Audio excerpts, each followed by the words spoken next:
देखो रिकॉर्डिंग का मैसेज गया, स्क्रीन शेयर है। Yes ma'am.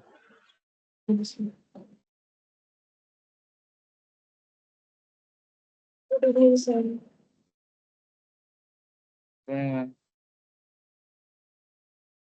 देखो हम लोग कंसाइनमेंट स्टार्ट किए थे लास्ट क्लास में, ठीक है, तो उसी को कंटिन्यू करेंगे।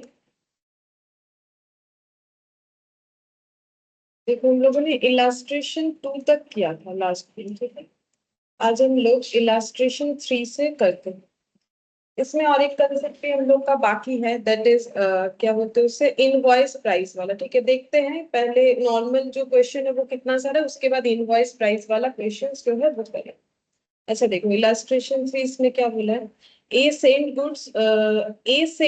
Goods worth 50,000 to B. A ने बी को 50,000 का गुड्स भेजा है, तो बोलो कौन कंसाइनर और कौन कंसाइनर।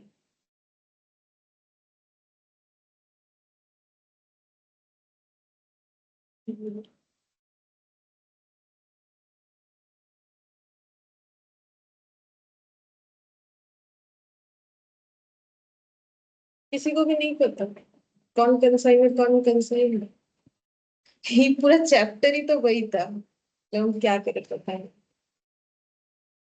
जो अकाउंट्स पढ़ रहे हैं वो पता है ना हम लोग, जो गुड्स भेजता है वो कंसाइनर है। तो तुम लोग का एमसीक्यू रहेगा, तुम लोग के लिए ये काफी ज्यादा जरूरी है। तुम लोग को मैथ्स नहीं देगा धड़ाक से बैठ के लिख के आ गए, 5 में से अगर थोड़ा बहुत भी ठीक किए 3 4 मिल गया, ऐसा कोई ऑप्शन है नहीं एमसीक्यू में। तो राइट टिक करोगे तो ही आंसर होगा।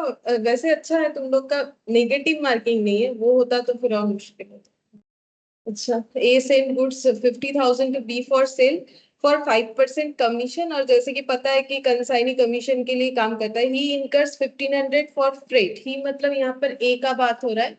ए ने 1500 फ्रेट के लिए पे किया है और 500 फॉर इंश्योरेंस, इंश्योरेंस के लिए 500 पे किया है। अच्छा, the goods are sold for 60,000। ये जो 50,000 का गुड्स था वो 60,000 में बिक गया है। कंसाइनी ने 500 अनलोडिंग एक्सपेंसेस और 500 रेंट का चार्जेस पे किया है। बी सेंड से draft after deducting his expense and commission. B ने अपना ड्राफ्ट भेजा है, जो कि हमें पता है कि बी को ड्राफ्ट भेजना पड़ेगा, मतलब पैसा जो है वो तो कंसाइनर का उसके पास पड़ा हुआ है तो उसको रिटर्न करना पड़ेगा। हमें बोला है prepare necessary accounts in the books of A. A के बुक्स में नेसेसरी अकाउंट्स बनाने के लिए बोला है, तो ए कंसाइनर है तो उसका मेन अकाउंट बनता है कंसाइनमेंट कंसाइनी। और अगर एडिशनल हम लोग कुछ बनाना चाहे तो बना सकते हैं। हमें कुछ नाम तो दिया नहीं है तो हम लोग अपने हिसाब से बना सकते हैं। In the books of A, in the books of A consignment account.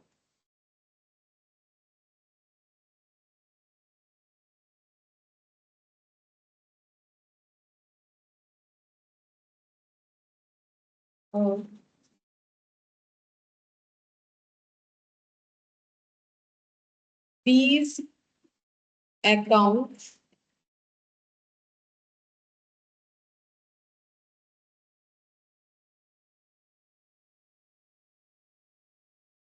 के बाद एक अकाउंट बना सकते goods sale on consignment account.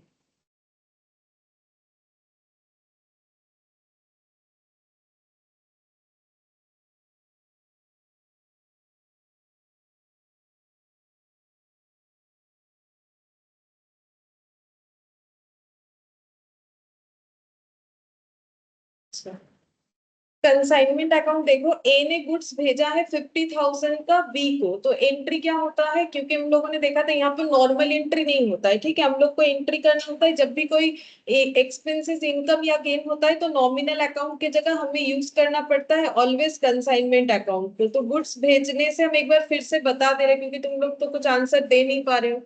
50,000 का गुड्स भेजा गया है तो एंट्री होता है consignment account debit to goods sent on consignment. इसलिए मैंने एंट्री वाला क्वेश्चन भी करवाया था जो कि आता नहीं है, इसीलिए मैंने करवाया था, लेकिन तुम लोगों ने कुछ प्रैक्टिस नहीं किया, वो आंसर से पता चलता है मुझे। ठीक है, तो to goods sent on consignment. To goods sent on consignment, goods भेजा गया है 50,000।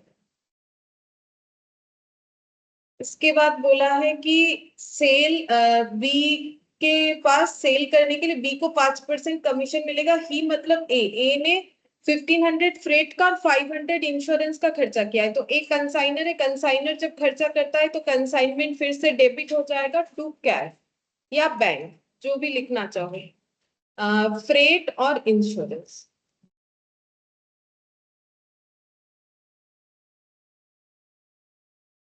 फ्रेट और इंश्योरेंस, ठीक है। फ्रेट है हम लोगों का 1500 और इंश्योरेंस है 500। 1500 और 500 दोनों मिला के हो जाएगा 2000। अच्छा, अब बोल रहा है the good sold for 60,000। Consignee ने 60,000 का स्टॉक जो है पूरा 60,000 में बेच दिया, तो बेचने से कंसाइनमेंट अकाउंट में गेन, गेन ऑलवेज क्रेडिट होगा, ठीक है। या फिर बोल सकते हैं इनकम है, अगर मॉडर्न अप्रोच लेते हैं तो इनकम क्रेडिट होगा तो कंसाइनमेंट क्रेडिट होगा, और पैसा कंसाइनी के पास है उनको हम लोग रिसीवेबल यानी कि डेटर बनाएंगे टू कंसाइनी यानी बी। बी भी लिख सकते हैं टू बीज अकाउंट या कंसाइनी अकाउंट, सेल प्रोसीड। अच्छा, ये हो जाएगा हम लोग का कितना था 60,000। 60,000 का सेल हुआ। जैसे बी लिखा, बी में क्रॉस पोस्टिंग कर देंगे टू कंसाइनमेंट अकाउंट बोल के 60,000 to consignment account sale proceeds 60,000।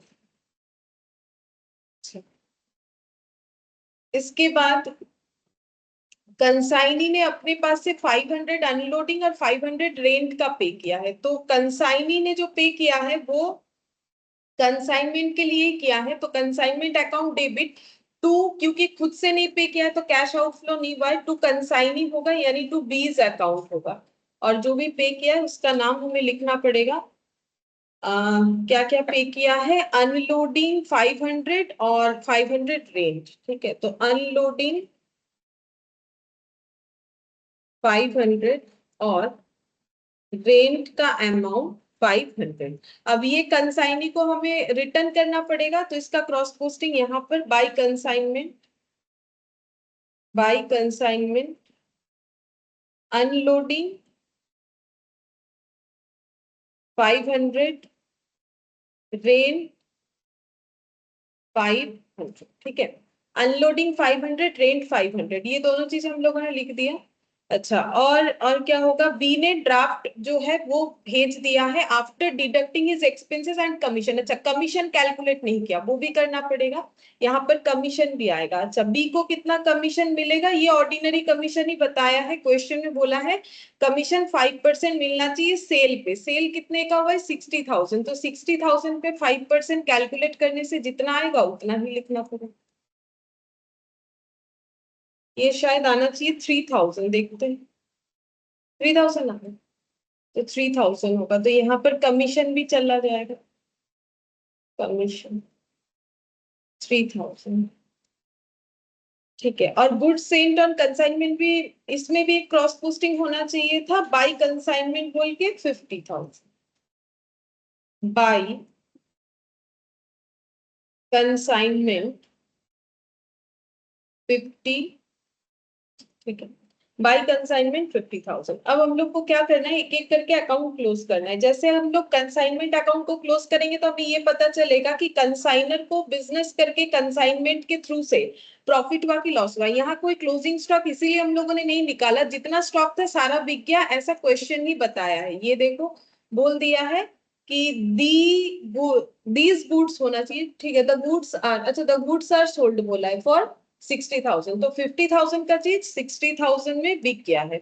लेकिन इसका मतलब ये नहीं कि 10,000 का प्रॉफिट होगा, कम ही होगा, क्योंकि उसमें और भी खर्चे जुड़े हुए थे, सिर्फ 50,000 थोड़ी ना था। तो 60,000 इधर आ जाएगा और इधर हो जाएगा हम लोग का, कैलकुलेटर को देखते हैं, 60,000 माइनस 50,000 -2000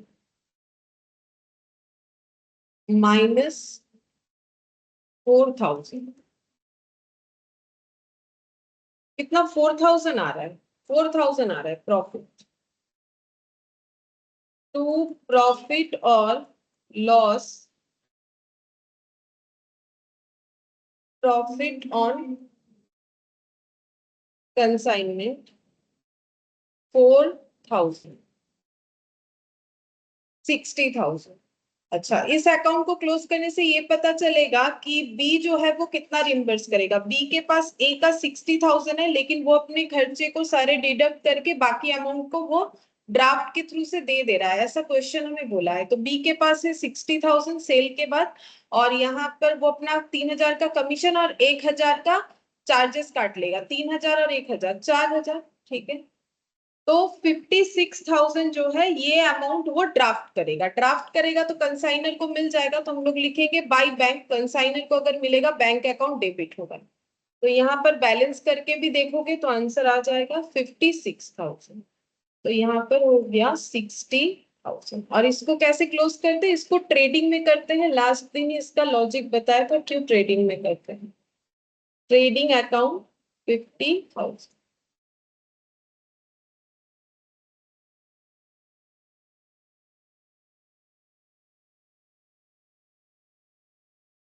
लास्ट दिन जैसा ही था, लास्ट दिन हम लोगों ने क्वेश्चन किया था लगभग वैसा।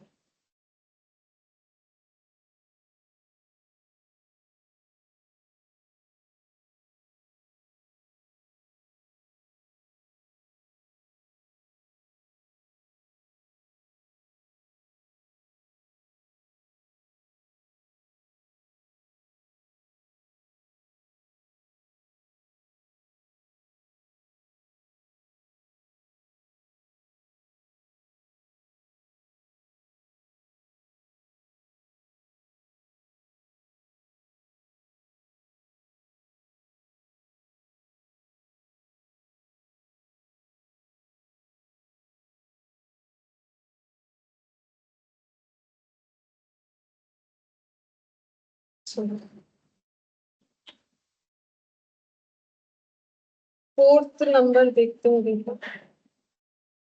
फोर्थ नंबर में बोला है Usha sent goods costing 75,50,000 on consignment basis to Gayatri on 1/2/2021 at the rate of 8.5% commission। 8,25,000 was spent on transportation by Usha, ठीक है। तो उषा जो है वो कंसाइनर है, ठीक है। और उन्होंने कितने का गुड्स भेजा है, 75,50,000 का गायत्री को। ये हो गई है कंसाइनी, ठीक है, ये consignee. 1/2/2021 eight the rate of 8.5% commission, मतलब गायत्री जो भी काम करेंगी, मतलब जितना सेल करेंगी उसके ऊपर उनको 8.5% कमीशन मिलेगा। अब बोल रहे 8,25,000 was spent on transportation by Usha. Usha कौन है, कंसाइनर। कंसाइनर ने अपने गुड्स को गायत्री तक पहुंचाने के लिए कितने का खर्चा किया है, 8,25,000। गायत्री ने स्पेंड किया है 5,25,000 अनलोडिंग पे, जो कि वो रिटर्न लेगी, मतलब रिम्बर्स बोलते हैं जिसे, उषा से। 80% of the goods received were sold for 90 lakh. बोल रहा है कि 80% गुड्स जो है वो 90 लाख में बिक गया। 10% बिका है 10 लाख में, and the balance was taken over by Gayatri at 10% below the cost price, ठीक है। अच्छा, मुझे एक चीज बताओ कि अगर 80% बिक गया, उसके बाद 10% बिक गया, तो कितना बैलेंस बचा, 10%। वो बैलेंस टेन जो है, परसेंट हाँ, वो बैलेंस गायत्री ने टेक ओवर किया है 10% बिलो द कॉस्ट प्राइस। मतलब जो भी कॉस्ट प्राइस होगा गुड्स का, उससे 10% कम में लिया है, मतलब 90% के वैल्यू में चूज किया है। मतलब अगर कोई चीज 100 रुपए का था, उसका कोई 10% कम दे रहा है, इसका मतलब वो कितने में वो चीज लेके जा रहे हैं, 90 रुपीज में। हम लोग को वैल्यू निकालना पड़ेगा। C has sent a demand draft to Usha for the amount due so in Usha's books. तो उन्होंने उषा को जितना पेमेंट करना था, मतलब उनके पास ही तो उनका सेल का पैसा है, तो उन्होंने वो ड्राफ्ट करके रिम्बर्स कर दिया, ऐसा बोला गया है। हम लोग को प्रिपेयर करनी बोला है कंसाइनमेंट अकाउंट और गायत्री अकाउंट। तो ये किसके बुक्स में होगा, ऑब्वियसली कंसाइनर के बुक्स में, क्योंकि कंसाइनमेंट का बिजनेस उसका है, और वो तो कमीशन एजेंट। अभी अभी किया था इन the books of A consignment account consignee. अच्छा देखो कैसे बनेगा। इन द बुक्स ऑफ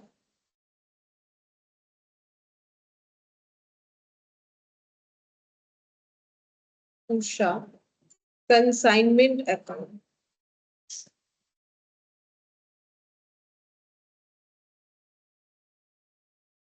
यहाँ पर हमें स्पेसिफिकली दो अकाउंट बोला है तो हम लोग दो ही अकाउंट बनाएंगे। और एक हो जाएगा कंसाइनी लिख सकते हैं या फिर नाम दे सकते हैं गायत्री।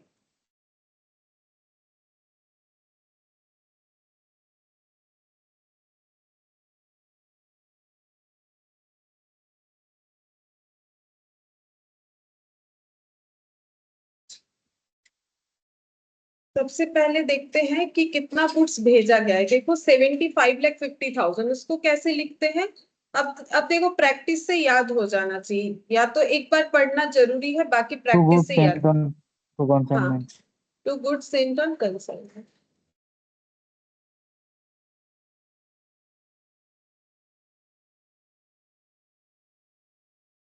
वैल्यू था 75,50,000।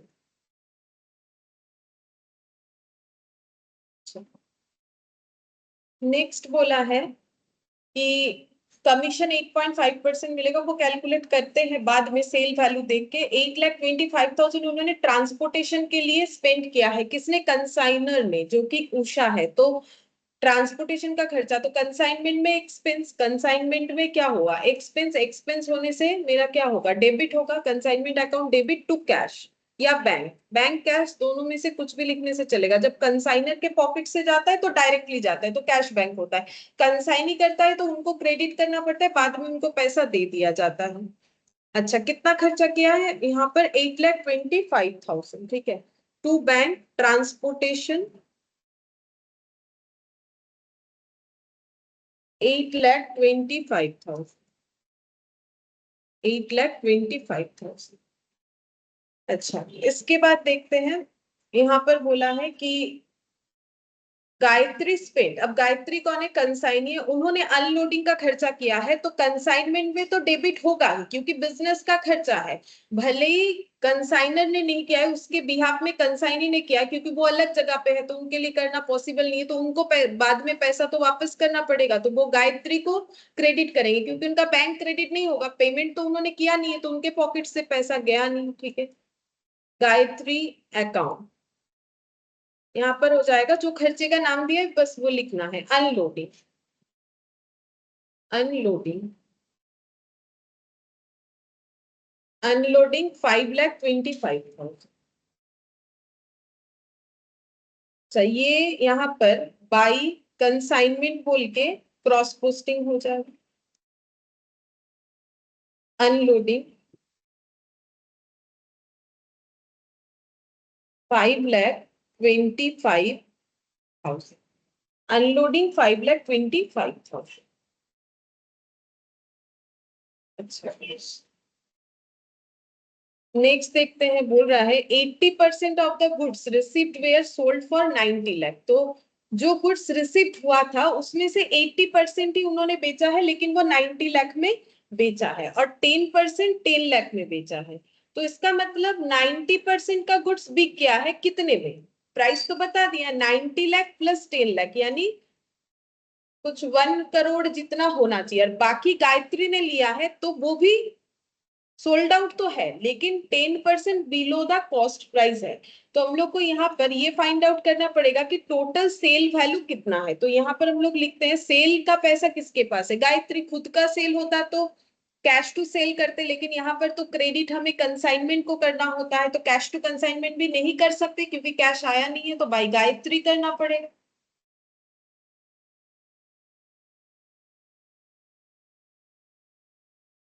अच्छा बाई गायत्री सेल प्रोसीड। ठीक है।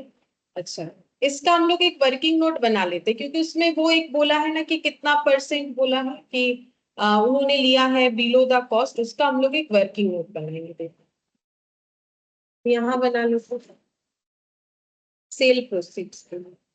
अच्छा, सबसे पहले गुड्स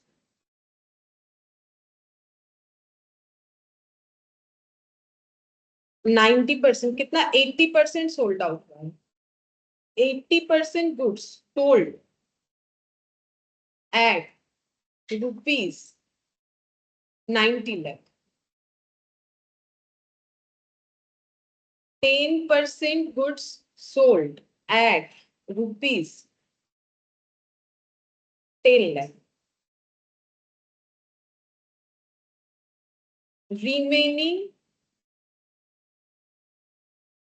रिमेनिंग फिर 10% ही होता है, 100% से ज्यादा तो होगा नहीं। 80 10 और ये कितना हो गया 10%। रिमेनिंग 10% टूक ओवर बाई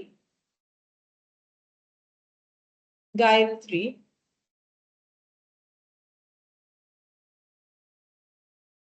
ये हमें निकालना पड़ेगा कि कितने में टेक ओवर होगा, ठीक है।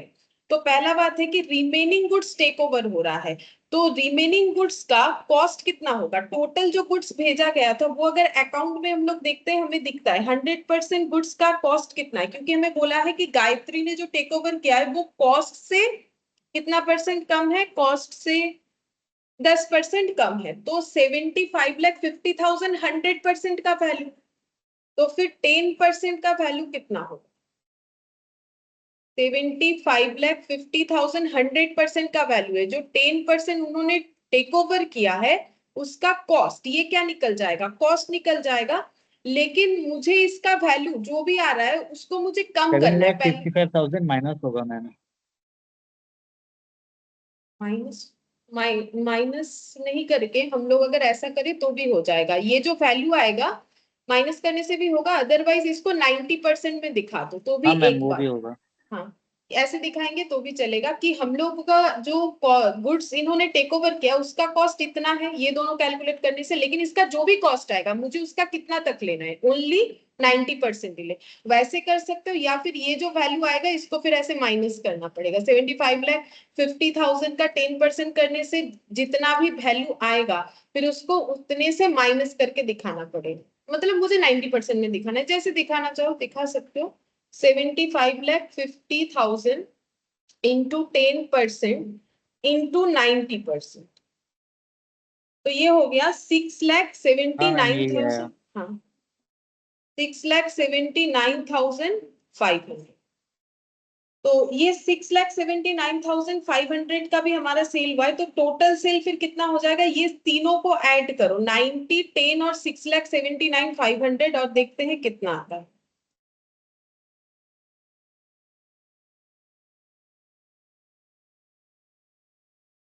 1,01,06,79,500। 1,06,79,500 इतना आ रहा है, ठीक है। 1,06,79,500 ठीक हुआ है कैलकुलेशन, एक बार चेक करो। ये आ रहा है 1,06,79,000। बस हो गया। अब ये वाला गायत्री अकाउंट में क्रॉस पोस्टिंग करो, इसको गायत्री अकाउंट में क्रॉस पोस्टिंग करो। टू क्या हो जाएगा, to consignment, to consignment account sale proceed 1,01,06,7 1,06,79500, ठीक है। अच्छा, अब हम लोग को क्या करना है, यहाँ पर कमीशन भी कैलकुलेट करना है। चलो कमीशन बाकी है, हम लोग का सारा खर्चा कैलकुलेट हुआ, यहाँ पर गायत्री को कमीशन देना है, वो कैलकुलेट कमीशन। तो कमीशन कितना दिया जाएगा, बोला गया था 8.5% कमीशन मिलेगा जितना सेल हुआ है उस पे, ठीक है। तो कैलकुलेट करो 8.5% इंटू ये वाला 10, ये पूरे सेल पे होगा 1,06,79500, देखो कितना आता है।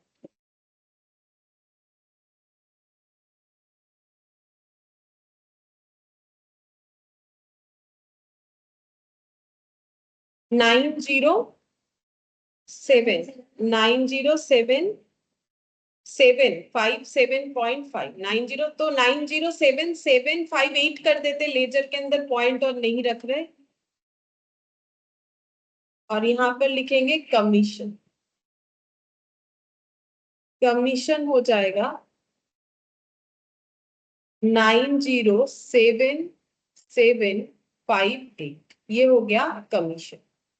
ठीक है, अब और तो कुछ खर्चा बाकी नहीं है। अब हम लोग को इसको क्लोज करना है, क्लोज करके इसका आंसर निकालना है। ठीक है, अगर तुम लोग अपने मैट में देखोगे इसका आंसर अलग होगा क्योंकि वो गलत दिया हुआ है। गलत इसीलिए दिया हुआ है, कुछ 88% करते हैं मतलब क्वेश्चन के साथ उसका जो है मैचअप नहीं हुआ है, तो ये सही है। ठीक है, ऐसे ही करना है हम लोग को। अब देखते हैं प्रॉफिट हुआ कि लॉस।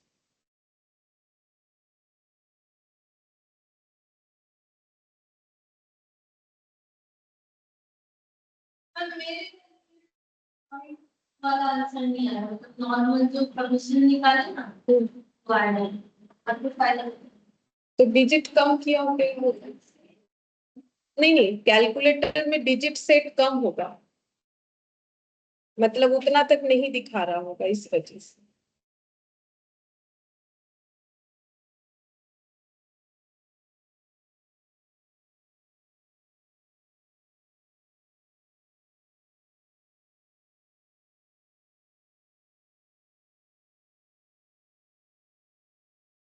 $75,50 $8,25,000 $5,25,000 907758 87 कितना आया देखो, 871742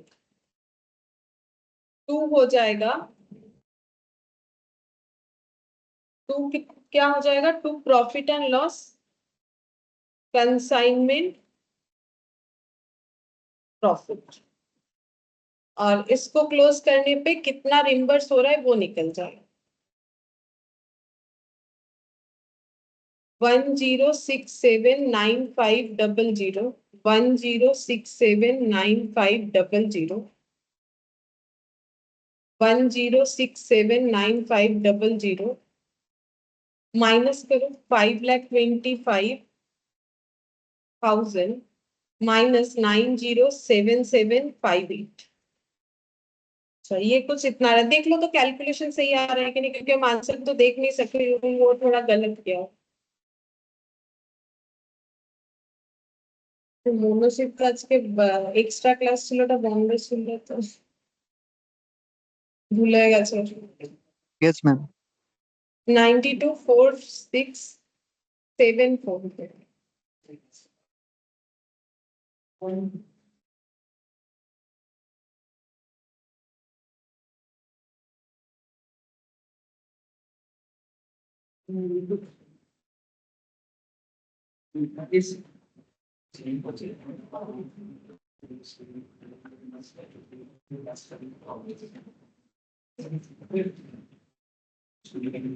আমি লাস্ট দিনও ক্লাসে বলেছিলাম, ও একটু পরে এসেছিল বলে আমার আর পরে কথাটা খেয়াল নেই, আমি জানি ওর বাবার সাথে কথা হয়েছে বলে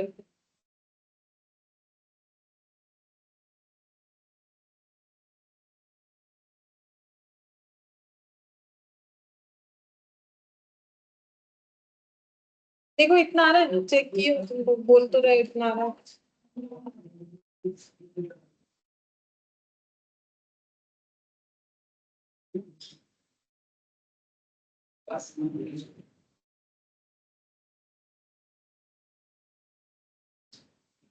अच्छा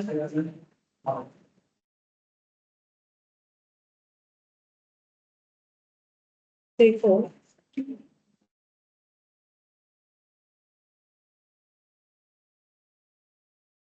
नेक्स्ट आ रहा है इलास्ट्रेशन 5। इलास्ट्रेशन 5 जो है ये ना इनवॉइस प्राइस के, हम पहले देखते हैं इनवॉइस प्राइस की जगह दूसरा कोई क्वेश्चन है तो वो करते हैं, फिर इनवॉइस प्राइस वाला देखेंगे। ये है इलास्ट्रेशन 6। ये वाला भी क्या इनवॉइस, हाँ ये भी इनवॉइस का है, तो मुझे इनवॉइस बोलना पड़ेगा। 7th नंबर, ये शायद इनवॉइस का नहीं, चलो ये करके देखते हैं। देखो यहाँ पर बोला है K of Kolkata sends 1,000 boxes of clothing to P of Patna on consignment basis. The goods in each box cost 200. अच्छा देखो, के ऑफ कोलकाता, ठीक है। तो कोलकाता में जो के बोल गया है, ये पेन को क्या है,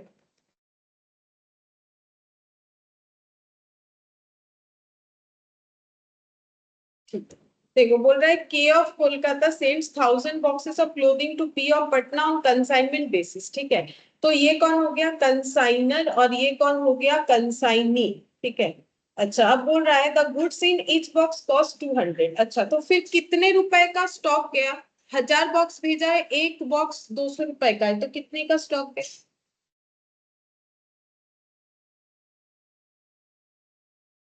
टोटल अमाउंट 2 लाख, ठीक है।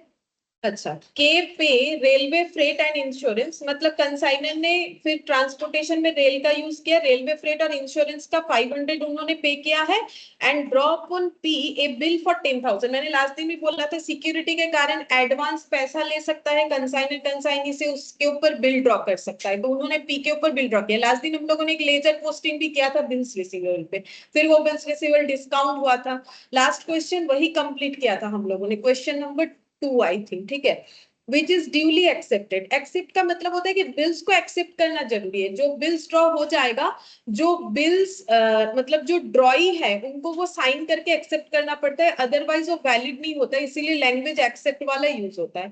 P forward and account sales, तो पी ऑब्वियसली अकाउंट सेल्स ही भेजेगा, हम लोगों ने लास्ट दिन कंसाइनमेंट सेल का डिफरेंस में बताया भी था, अकाउंट सेल्स कौन बनाता है, प्रोफोर्मा इनवॉइस कौन बनाता है, इंपॉर्टेंट है ये भी बोला था, एमसीक्यू में आता है। फॉरवर्ड किया है अकाउंट सेल्स टू के, showing that 500 boxes have been sold at 250 पर बॉक्स। अच्छा तो भेजा कितना था 5000, उसमें से बिका कितना है अभी तक जो इंफॉर्मेशन मिला 500, 200 का बॉक्स था कितने में बेच दिया है 250 करके, while 300 boxes were sold for 260 पर बॉक्स, और बाकी 300 कितने में बिका है 260 करके। तो टोटल कितना बॉक्स बिक गया, पहले 500 अभी बिक गया है 300 बॉक्सेस, यानी टोटल हो गया है 800। तो अभी भी 200 बॉक्सेस का देखते हैं क्या है, 200 बॉक्सेस रिमेन अनसोल्ड, मतलब ये मेरा क्या हो जाएगा closing stock. The expenses incurred by, यहाँ पर इस चीज का है ओ इनकट बाय पी है ऐसा लिखा हुआ है ना, समझ में नहीं आ रहा। उन लोग के मैथ का जो ए है ना उसको अच्छा नहीं करता, ये बहुत मुश्किल वाला इतना गलत रहता है। ये देखो पी होगा, ये पी फिर होगा कंसिस्टेड ऑफ कैरेज, मतलब पी के थ्रू से जो कैरेज का खर्चा है 100 एंड अदर चार्जेस कितना है 2000, ठीक है। तो ये कंसाइनी ने दिया है। अच्छा फिर पी को कमीशन कितना मिलेगा 7% ऑन ग्रॉस सेल, मतलब नॉर्मल कमीशन है। P enclosed a cheque for the balance due to, तो अभी थोड़ी देर पहले बोला था ड्राफ्ट, ड्राफ्ट और चेक दोनों ही बैंक में जाके ही करना पड़ता है डिपॉजिट। ड्राफ्ट करोगे तो ड्राफ्ट का फॉर्म अलग होता है, चेक करोगे तो चेक बुक मिलता है, जब अपना बैंक अकाउंट बनाते हो तो तब चेक बुक के लिए अप्लाई करोगे तो चेक बुक दे देता है, उसमें बना हुआ रहता है कितना अमाउंट पे करना है, साइन करना पड़ता है, जिसको चेक देना है उसको दे दोगे, वो चेक जो है। हाँ ड्राफ्ट मतलब जाके बैंक में बोलोगे ड्राफ्ट करना है, ड्राफ्ट का फॉर्म दे देगा, फिर उसको फिलअप करने में मेनली लिखना पड़ता है किसको दे रहे हैं, ऑन डिमांड ऑफ ये इनका नाम, फिर नीचे जो है जितने रुपए का नोट, जैसे अगर 1000 रुपए दे रहे हो तो 500 का 2 नोट है तो 500 × 2 500 × 2 ऐसे करके, और ड्राफ्ट का चार्जेस जो है वो भी वो उसमें एड ऑन होता है, जैसे 1000 का ड्राफ्ट किया तो मान लो 10 रुपया लिया, तो फिर वो 10 रुपया कैसे दे रहे हो, 5 रुपए का कॉइन दे रहे हो, क्या दे रहे हो, वो लिखना है, साइन करना है, वो बैंक में जो जो काउंटर में वो ड्राफ्ट एक्सेप्ट होता है जाके दे दोगे, वो लोग कर। So the consignment account in the books of के बुक्स में हमें सिर्फ और सिर्फ कंसाइनमेंट अकाउंट दिखाना है और कुछ नहीं, ठीक है। चलो in the books of K consignment account, लेकिन अभी हम लोग को क्या निकालना पड़ेगा क्लोजिंग स्टॉक, जो अभी तक हम लोगों ने किसी क्वेश्चन में नहीं किया। सारा क्वेश्चन ऐसा था कि जो भी स्टॉक था वो सारा स्टॉक हम लोग का सोल्ड आउट हो गया। In the books of K consignment account,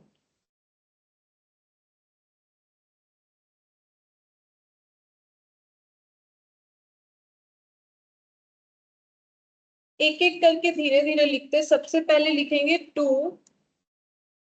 goods sent on consignment. अच्छा, कितना गुड्स भेजा गया है? 1000 बॉक्सेस कुछ भेजा गया है, जो कि एक एक बॉक्स 200 रुपए का है। 2 लाख। इसके बाद के page railway freight and insurance. तो के कौन है? कंसाइनर है। वो जब कुछ खर्चा करता है तो वो पे कर देता है डायरेक्टली, तो टू बैंक या कैश लिख सकते हो। Railway freight and insurance. Railway freight and insurance ये बताया है 500 का। अच्छा, इसके बाद and draw upon P a bill for 10,000। अच्छा बोलो, ए अगर पी के ऊपर बिल ड्रॉ करेगा तो एंट्री क्या होगा? कुछ दिन पहले फाइनल अकाउंट्स में भी मैंने इसका एंट्री बताया था, एक एडजस्टमेंट आया। तो बिल्स ऑफ एक्सचेंज मेरे पास नहीं किए, कभी किए होंगे, लेकिन फाइनल अकाउंट्स में ये आया था तो मैंने बताया। बिल ड्रॉ का एंट्री बताओ।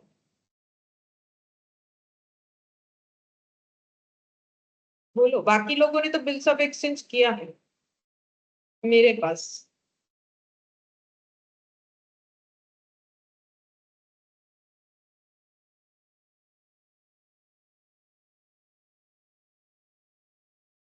अरे क्या होता है, एंट्री में कुछ डेबिट होता है कुछ क्रेडिट होता है, तो बिल ड्रॉ करने से क्या होता है? तो कुछ डेबिट होगा कुछ क्रेडिट होगा, इतना सोचने का क्या? एंट्री में होता क्या है? एक डेबिट एक क्रेडिट, और होता ही क्या है? बिल ड्रॉ हो रहा है, तो कंसाइनमेंट कहाँ से आए?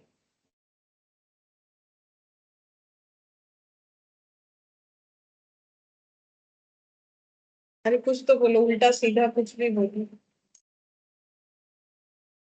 बिल क्या होता है? Bills receivable, bills payable. Bills receivable क्या होता है? Income, expense, asset, liability. खाते हैं पीते हैं, क्या And करते हैं bills इसमें? receivable debit to P. Bills receivable debit to P. P. अच्छा, बिल्स रिसीवेबल अकाउंट डेबिट, ये तो सही हुआ, लेकिन अगर टू पी लिख दोगे तो बिल तो ड्रॉप पी कर रहा है, पी के पास बी आर आएगा, तो पी अपने बुक्स में अपना नाम थोड़ी ना लिखेगा। पी को जब क्रेडिट कर रहे हो तो इसको क्यों क्रेडिट कर रहे हो? उसका भी तो एक लॉजिक होना चाहिए। पहला बात है बिल्स ड्रॉ कौन कर रहा है? पी कर रहा है। किस पे ड्रॉ कर रहा है? K. ए पे कर रहा है। अच्छा, एक बात देखते हैं। K होगा मैम P की जगह. And draw upon P a bill. हाँ, तो फिर यहाँ पर क्या हो जाएगा? देखो, K होगा K. के। अच्छा, अगर यहाँ के करते हैं 2K। अच्छा देखो, बिल बोल रहा है draws upon A P, draws upon P a bill for 10,000। Bills receivable. अच्छा नहीं, तुमने ठीक बोला है, के बुक्स में हो रहा है ना, क्योंकि कंसाइनर के। हाँ बोलो। हाँ, इन पी द बुक होगा। के खोलने पी होगा। हाँ, इन द बुक्स ऑफ के ही होगा, मैंने उल्टा बोला। सही बोले हो, ठीक है। बिल्स रिसीवेबल टू पी होगा, क्योंकि के जो है वो तो कंसाइनर है, पी तो कंसाइनर नहीं है, मैंने पी को कंसाइनर कर दिया था। तो के अगर कंसाइनर है तो बिल्स रिसीवेबल जो ड्रॉ करेगा, बिल्स रिसीवेबल जिसके पास आएगा उसके लिए एसेट बी आर टू क्या हो जाएगा? P. Bills receivable account debit to P. ये एंट्री लास्ट दिन भी बताया, वो बात भूल गए बोलो। दिखाते हैं। कितना दिखाएंगे मैम, हम लोग तो पढ़ेंगे नहीं, आप जितना मन चाहे दिखा दीजिए, कोई फर्क नहीं पड़ता। ये देख, यहाँ पर दिखाते हैं, चलो कहाँ गया? बिल्स रिसीवेबल, ये देख, bills receivable account debit to agent by bank by discount. लेकिन ये घर पे देखना था, यहाँ नहीं।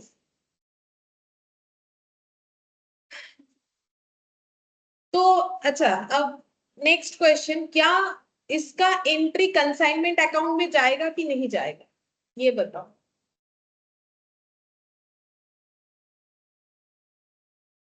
इसके लिए भी सोचोगे तो मुझे लग रहा है सबको मुझे कान पकड़ के उठक बैठक करवाना चाहिए, जो ऑनलाइन में उनका हम बोलेंगे वीडियो चलाओ, देखते हैं कर रहे हो कि नहीं। अच्छा, लेजर पोस्टिंग लेजर वाइज होता है। जब मेरा बी आर टू पी है या के हो, जो भी हो नाम रहने दो, अगर मेरा कंसाइनमेंट का लेजर ही नहीं, वहां पर कंसाइनमेंट नाम ही नहीं आ रहा है, तो कहाँ पोस्ट करोगे? हम नहीं तो करेंगे तो कंसाइनमेंट में हाँ, पोस्ट नहीं होगा. नहीं करेंगे, कैसे करेंगे भाई? है ही नहीं कंसाइनमेंट में, कैसे पोस्ट होगा? मतलब ऐसा अगर एमसीक्यू पूछ लिया आप सोचते रहोगे पता नहीं कहाँ पोस्ट होगा, ए के टिक करे, बी को करे, नन ऑफ दिस तो नहीं होगा, फिर कुछ तो देखना पड़ेगा। फिर बोलोगे कि बहुत टफ है। टफ कुछ भी नहीं है, पढ़ाई नहीं कर रहे हो। चलो यहाँ पर बी आर वाला पॉइंट खत्म। Which is duly accepted, P forward an account sales to K showing that. अच्छा पी ने अकाउंट सेल्स भेज दिया के को और बोला कि 500 बॉक्स जो है मैंने 250 रुपए में बेच दिया और 300 बॉक्स 260 में बेच दिया, ठीक है। तो बेचने से पैसा जो है वो तो उस कंसाइनी के पास है। कंसाइनी का नाम क्या है? पी, ठीक है। तो बाई पी सेल प्रोसीड्स। अच्छा कितना कितना सेल होगा यहाँ पर देखो, जितना बताया है हम लोग को 500 इंटू 250 5,000. 1,000. और एक हो जाएगा 250 इंटू 300, ठीक है। कितना आएगा?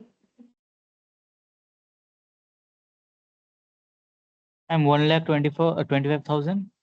1,25,000 और 250 इंटू 300 75,000। 75,000. हाँ ये सेल प्रोसीड्स हुआ, ठीक है। अच्छा इसका टोटल लगा के एक बार बताओ तो मुझे कितना आता है। 2 लाख आता है। मैम 2 यहाँ लाख भी आएगा शायद, 2 लाख. 2 लाख आएगा। यहाँ भी इन्होंने पता नहीं क्या कर रखा है। दोस्तों वो तो क्लोजिंग स्टॉक जाएगा, वो तो सोल्ड नहीं है। मैंने वैल्यू सही लगाया कि गलत लगाया, एक बार देखते हैं। 500 250 500 इंटू 250 लिखा है मैंने, और 300 इंटू 260 वो गलत लिखा है ना। हाँ 260 होगा, ये मैंने गलत लिखा है, ये 260 होगा। अब इसको थोड़ा चेंज करो तो इसलिए आंसर गलत है। अब दोनों का टोटल लगाओ, देखते हैं मेरा। 78,000. अच्छा अब दोनों का 2,03,000। हाँ अब आंसर, वैसे भी आंसर मैट का देखे कुछ समझ में आ नहीं रहा है, ठीक है। कैसा करके लिखा है, क्या लिखा है? 500 इंटू 7250 ऐसे करके लिखा है। चलो ठीक है, हम लोग अपने हिसाब से करते हैं जो सही है।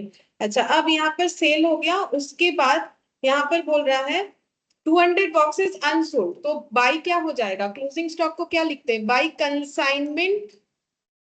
जैसे क्लोजिंग स्टॉक लिखते हो यहाँ लिखना पड़ेगा बाई कंसाइनमेंट स्टॉक, और चाहो तो इसके साथ एक लाइन और भी जोड़ सकते हैं, लाइन विथ कंसाइन। कि क्लोजिंग स्टॉक तो हमारा है लेकिन पड़ा हुआ है कंसाइनी के पास, इसका हमें कैलकुलेशन करना पड़ेगा। इसका हम वर्किंग नोट 1 लगा देते हैं, ठीक है। अब यहाँ पर नेक्स्ट और क्या बोला है देखते हैं। बोल रहा है वो तो निकालेंगे, फिर बोल रहा है the expenses incurred by P carriage के लिए 100, मतलब कंसाइनी ने कैरेज का 100, अदर चार्जेस 2,000 किया है। तो यहाँ पर हो जाएगा 2P बोल के, कैरेज और अदर चार्जेस, ठीक है। तो कैरेज कितना हो जाएगा? कैरेज हो जाएगा हम लोगों का, जितना बोला उतना ही लिखेंगे। कहाँ चला गया मेरा लाइन? 100 और इधर हो गया 2,000, 100 और इधर हो गया 2,000, ठीक है। अच्छा फिर उसके बाद P's entitle commission 7% on gross sale. तो कमीशन भी निकाल के बताओ, निकल जाएगा क्योंकि ग्रॉस सेल तो निकाल लिया है हम लोगों ने। कमीशन जितना परसेंट बोला है वो लगा दो ग्रॉस सेल के ऊपर, 7% बोला है। तो 7% इंटू ये दोनों का टोटल करने से तुम लोगों ने भी बोला 2,03,000 आया, तो उस पे 7% लगाने से जितना आएगा उतना लिखना पड़ेगा। अच्छा 14,210 ये हम लोग का हो गया कमीशन पी का। बस लगभग सारा काम कंप्लीट हो गया। अब हम लोग को निकालना पड़ेगा कि क्लोजिंग स्टॉक क्या है। तो हम लोग ये फाइंड आउट कर लेंगे कि बिजनेस में प्रॉफिट हुआ कि लॉस हुआ। अब क्लोजिंग स्टॉक के लिए लास्ट दिन जो मैंने फॉर्मेट सिखाया था उसका यूज अब हम लोग कर सकते हैं। फॉर्मेट को रटना नहीं है, मैंने पहले ही बोला है, हम लोग लॉजिकली चलेंगे। तो वैल्यूएशन ऑफ क्लोजिंग स्टॉक बोल के हेडिंग करो, ये इसमें सबसे ज्यादा इंपॉर्टेंट होता है क्योंकि बड़ा क्वेश्चन जो होता है वो इसी बेसिस पे आता है। तुम लोग को आगे जाके देखो, जो लोग इंटर में कर रहे हो उनका तो ठीक है, जो फाउंडेशन में कर रहे हो उनको आगे जाके इंटर में भी सेम यही वाला पढ़ना पड़ेगा। वैल्यूएशन ऑफ क्लोजिंग स्टॉक,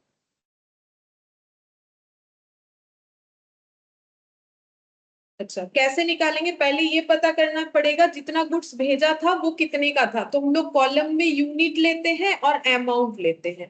तो यहाँ पर लिखेंगे goods sent by A to B. ठीक है, ए ने बी को भेजा, सॉरी के टू पी, हम ए बी बोल दे रहे, के टू पी।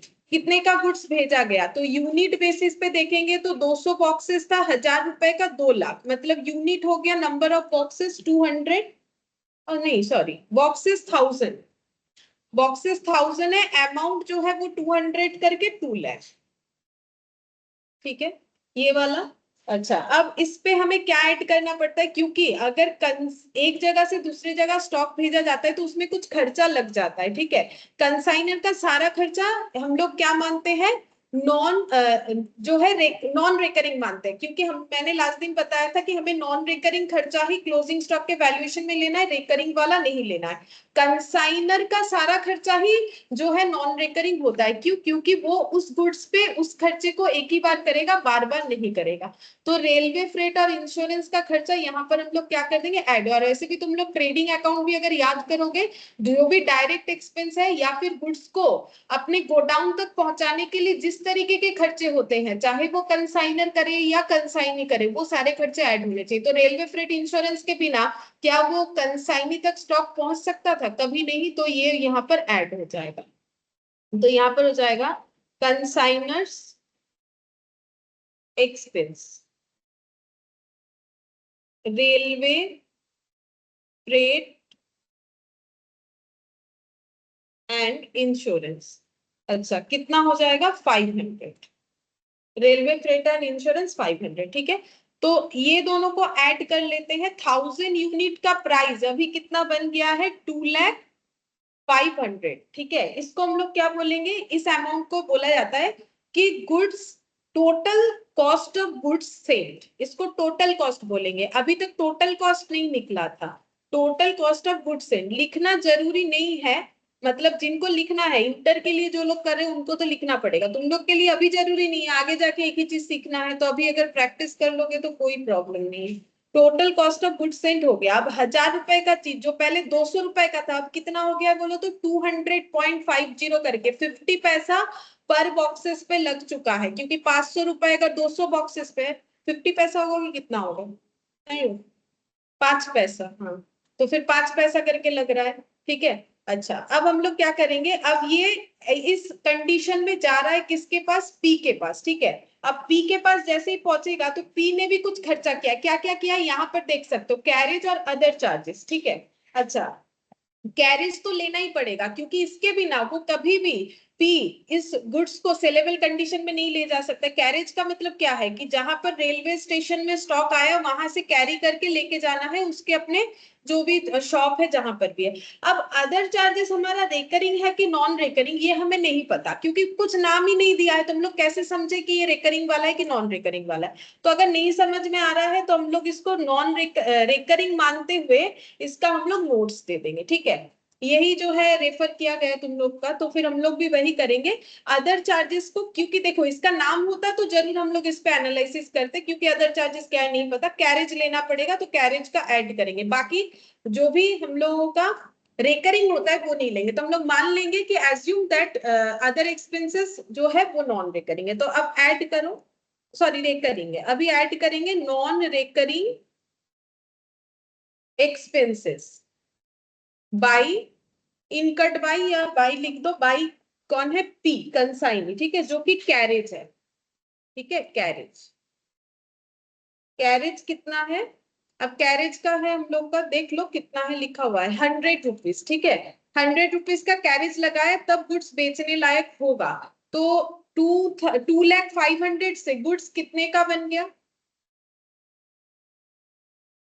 2,06,000। हाँ, 2,06,000 का बन गया। 1000 यूनिट्स, 1000 बॉक्सेस। ठीक है, तो इसको हम लोग क्या बोलेंगे?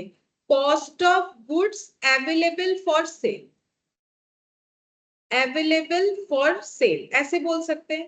देखो लैंग्वेज कोई फिक्स नहीं होता है, चीजों को समझाने से मतलब है कि ये जो गुड्स है ये बेचने लायक है। अब इसमें से बेचा कितना? यहाँ पर देखो 500 और 300 बॉक्सेस बेचा गया था, मतलब 800 बॉक्सेस बेचा गया। मुझे निकालना है क्लोजिंग मैम आप स्टॉक का 10,000 वैल्यू। लिख दिए हैं। तो मैंने 10,000 लिख दिया, 1000, ठीक है। अच्छा, तो मुझे एक चीज बोलो कि क्लोजिंग स्टॉक में कितना पीसेस बॉक्स है। पीसेस पहले निकालेंगे, 1000 में से जितना सेल हो गया वो माइनस करने से ही पता चलेगा, जो कि हम लोग का कितना हुआ, 800 है ना।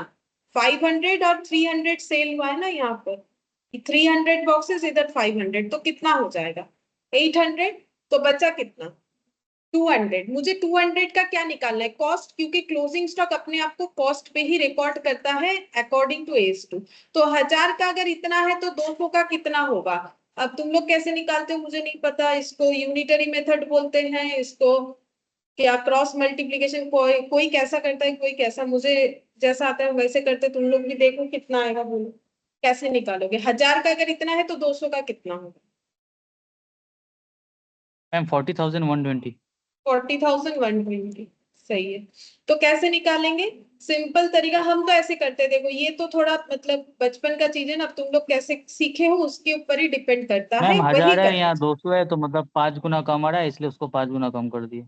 हाँ वैसे भी कर सकते हो, या फिर 1000 का 2,06,000, क्योंकि यहाँ पर अमाउंट हमारा आसान था तो वैसे कम कर सकते हैं। और ये देखो 200 का कितना हो जाएगा, 2, यहाँ पर 1000 डिवाइड इंटू 200, ऐसे करके निकालोगे तो आंसर आ जाएगा। ये करने से मेरा ये अमाउंट आ जाना चाहिए जो तुम लोगों ने भी बोला, 40,120। ठीक है, चेक करके देख लेते हैं। 200,600 इंटू 200 डिवाइडेड बाई 1000, ठीक है। तो ये हो गया 40,120। अब इस चीज को तुम लोग को यहाँ पर लिख देना है 40,120, और इसको क्लोज करके मुझे बताओ कि प्रॉफिट आ रहा है कि लॉस आ रहा है।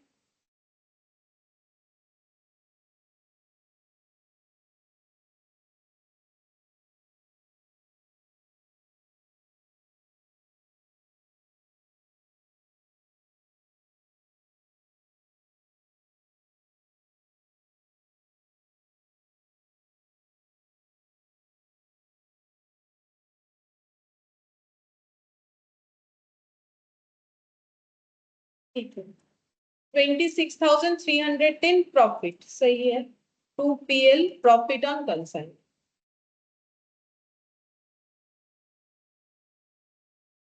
MCQ में क्या पूछता है, देखो जैसे फाउंडेशन का तो ओनली MCQ है, लेकिन इंटर में भी MCQ होता है। तो MCQ में ये टॉपिक से ऐसे पूछता है कि क्लोजिंग स्टॉक का वैल्यू बताओ, कमीशन बताओ। ये दो चीज बहुत इंपॉर्टेंट होता है, क्लोजिंग स्टॉक का वैल्यू और कमीशन। अगर पूछेगा ये पूछेगा, उसमें भी हम लोग को कुछ नहीं तो इतना तो कैलकुलेशन करना, हाँ लिखना नहीं पड़ेगा, जब प्योरली MCQ है लिखना नहीं पड़ता है, लेकिन कैलकुलेट तो ये अमाउंट कहीं ना कहीं रफली तो कैलकुलेट करना ही पड़ेगा। नहीं लिखने से क्या हुआ, इतना अमाउंट तो आना चाहिए हमें, ये तभी ना ये निकालेंगे। तो ये MCQ में इससे ये दोनों चीज ज्यादा पूछता है।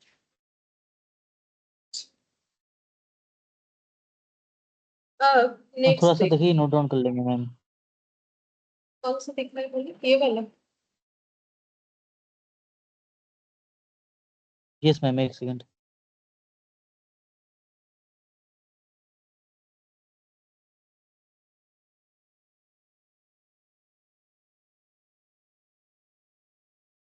यस मैम, हो गया। अच्छा, अब हम लोग इलास्ट्रेशन 8 देखते हैं, देखो क्या बोला है। S of Mumbai consign 100 unit of commodity to M of Kolkata. तो ये कौन हो गया फिर, कंसाइनर, ठीक है। इसने क्या किया है, 100 यूनिट्स कुछ भेजा है प्रोडक्ट एम ऑफ कोलकाता को। The goods were invoiced at 300। अच्छा, ये इनवॉइस प्राइस बोला, अच्छा ठीक है, देखते क्या पूछा। Invoiced at 300 so as to yield a profit of 50% on cost since Ace incurred, power Ace incurred 2,000 on freight and insurance. AIM incurred 1,000 salesman salary, 1,600 on go down rent. AIM sold 50 unit for cash and 320 unit and 20 unit on credit at 350 per unit. C retained, ये ना S होगा, ठीक है, ये C कर दिया है। Retain her commission at the rate of 6% including 1% for the Dale Credier arrangement and remitted the balance due, a debtor for 2000 to whom the goods were sold by him become insolvent and only 50% rupees was recovered. So necessary ledger account in the books of M. M के books में हमें ledger account बनाने के लिए बोला गया है. M कौन है? कंसाइनी. तो हमें कंसाइनी का बुक्स बनाना है. चलो कंसाइनी का बुक्स बन जाएगा. ठीक है, चाहे इनवॉइस हो या नॉर्मल हो. चलो in the books of M. Normally हमें कंसाइनर बोलता है, अभी कंसाइनी बोला है तो वो भी बोल सकता है, ऐसा बात नहीं कि नहीं बोलेगा. इलास्ट्रेशन 8. एक बार फिर से क्वेश्चन को देखना पड़ेगा. In the books of M S. अच्छा, कंसाइनी के बुक्स में क्या अकाउंट होगा? कंसाइनी किसका किसका कैलकुलेशन करेगा? कंसाइनर का करेगा ऑब्वियसली. तो एस अकाउंट होगा. एस जो है वो कंसाइनर है. एक तो ये बनेगा, ये कंफर्म है. जैसे कंसाइनर कंसाइनी का हिसाब रखता है, कंसाइनी भी तो अपने पास कंसाइनर का डेटा रखेगा, तभी ना बता पाएगा कि वो कितना पैसा लौट आएगा, कितना उसके पास आया. तो उसको भी तो हिसाब रखना पड़ेगा. और हमें बोला है नेसेसरी. नेसेसरी में हम लोग एक कमीशन अकाउंट बना सकते हैं अगर दिखाना चाहे तो. कमीशन अकाउंट अलग से दिखा सकते. क्योंकि क्यों दिखा रहे पता है? क्योंकि कंसाइनी के लिए उसका इनकम का सोर्स तो कमीशन ही है, तो हम लोगों ने इसलिए कमीशन का एक अकाउंट दिखा देना चाहिए. और एक हम लोग कंसाइनमेंट डेटर दिखा सकते हैं, क्योंकि उसमें ना एक इंस्टॉलमेंट का बात बोला था. ठीक है, तो हम यहाँ पर एक कंसाइनमेंट डेटर दिखाते हैं. और क्वेश्चन और एक बार बताएंगे कैसे क्या क्या बोला है, बहुत सारा चीज है ये. Consignment debtor.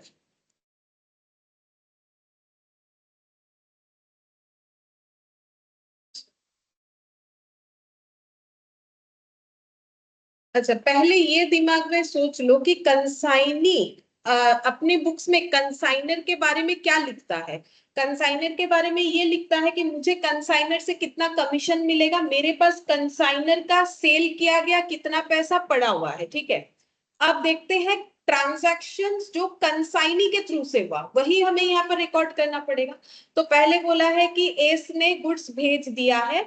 ठीक है, तो इसके साथ अभी हमारा जो लेजर बन रहा है उसका कोई लिंक नहीं है, क्योंकि ये तो एस ने गुड्स भेजा है. ठीक है, फिर बोल रहा है goods received were invoiced at 300 so as to yield a profit of 50% on cost. ये भी कंसाइनर का मैटर है कि कंसाइनर बोल रहा है मैंने इतने में भेजा ताकि मुझे इतना प्रॉफिट मिले, बट हमें वो नहीं चाहिए क्योंकि हम लोग बना रहे हैं कंसाइनी के बुक्स में कंसाइनर.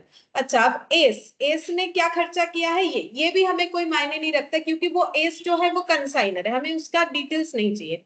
एम से पढ़ना है. एम ने क्या खर्चा किया है?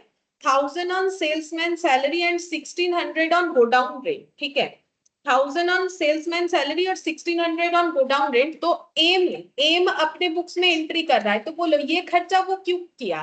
क्या वो अपने बिजनेस के लिए ये खर्चा किया या फिर वो किया एस के लिए? ठीक है, एस के लिए किया. अब वो एंट्री क्या पास करेगा? अगर उसने एस के लिए खर्चा किया है तो वो एंट्री क्या पास करेगा, क्या लगता है? अगर मैंने मान लो तुम लोगों के बिहाफ में कोई खर्चा किया तो हम तुम लोगों से ले लेंगे.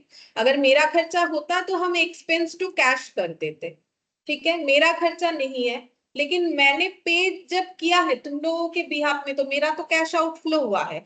लेकिन हम तुम लोगों का नाम यहाँ पर लिखेंगे, मेरे स्टूडेंट का नाम लिखेंगे जिसके बिहाफ में मैंने पे किया है, उससे मुझे पैसा लेना पड़ेगा. तो सेम कंसेप्ट यहाँ पर भी आएगा. तो बता सकते हो एंट्री फिर क्या होना चाहिए? हाँ बोलो. इस अकाउंट डेबिट टू कैश. ठीक है, टू कैश या बैंक जो लिखना चाहे लिख सकते हैं. तो हम लोग एस से वो पैसा रिइंबर्स करेंगे. तो यहाँ पर हम लोग क्या लिखेंगे? टू कैश या बैंक, जो लिखना चाहो लिखो. बैंक या कैश, मैंने बैंक ही लिख डाला, कोई बात नहीं. कैश बैंक जो भी लिखना चाहो. अब दो खर्चा लेंगे जो हमें यहाँ पर क्वेश्चन बता रहा है. Salesman salary 1000, godown rent 1600. अब तुम लोग ये मत सोचना कि ये तो नॉन रिकरिंग रिकरिंग, वो क्लोजिंग स्टॉक के वैल्यूएशन में सोचना है, बाकी कहीं नहीं सोचना है. बाकी कैसे सोच लेंगे? अब कोई रिकरिंग खर्चा पे करे या नॉन रिकरिंग करे, कंसाइनर को तो सारा खर्चा देना है, लेकिन कंसाइनर जब अपना क्लोजिंग स्टॉक का वैल्यू करेगा तब सिर्फ और सिर्फ कौन सा खर्चा लेगा? जो हम लोग का होता है नॉन रिकरिंग. उसके साथ यहाँ कोई लिंक नहीं है, ओनली वो क्लोजिंग स्टॉक पे लिंक होता है. तो यहाँ पर देखो टू बैंक सेल्समैन सैलरी क्योंकि ये खर्चा क्या है बोलो तो, रेकरिंग है कि नॉन रेकरिंग? सेल्समैन सैलरी तुम लोग को क्या लगता है ट्रेडिंग में आएगा? या ऐसे ही भी सोचोगे तो बता सकते हो, क्या ट्रेडिंग में आता है? तो फिर क्या होगा? डायरेक्ट एक्सपेंस है ही नहीं तो क्यों है? गो डाउन रेंट, ये भी कैसा खर्चा है? रेकरिंग या नॉन रेकरिंग?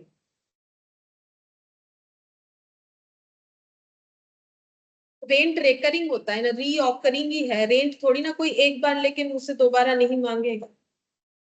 और मैंने अभी तो बोला ट्रेडिंग में आता है तो होगा, नहीं तो नहीं। रेंट ट्रेडिंग में आता है, इतना फाइनल अकाउंट्स किए तब।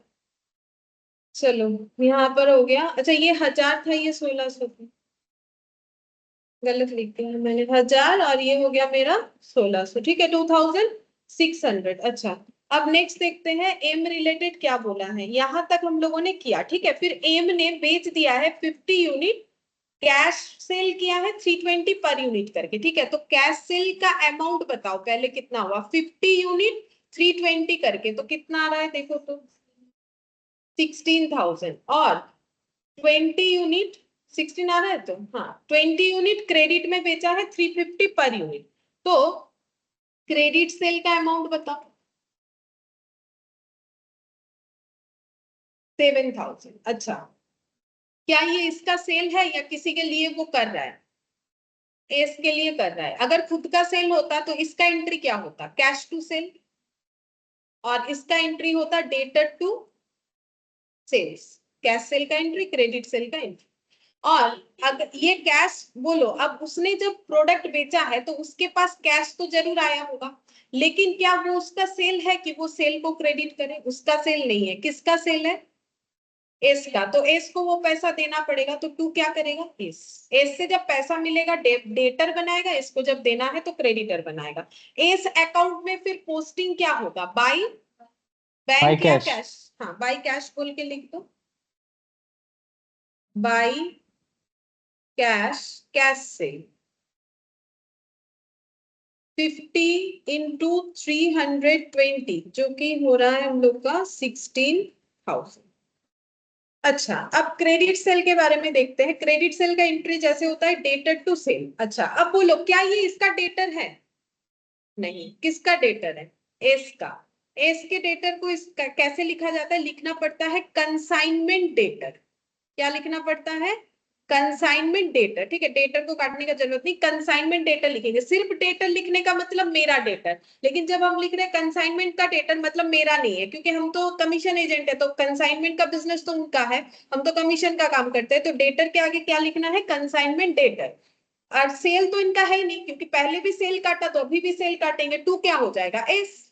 डेटर से भी जब पैसा मिलेगा तब भी तो इसको ही लौटाना है, अभी नहीं मिला है तो कैश नहीं लिख सकते हैं, तो उसके बिहाफ हम लोग क्या लिखेंगे, by by consignment debt. Consignment debtor. हाँ हाँ बाय कंसाइनमेंट डेट। 20 इंटू 350 कितना निकल के आ रहा है, 7,000।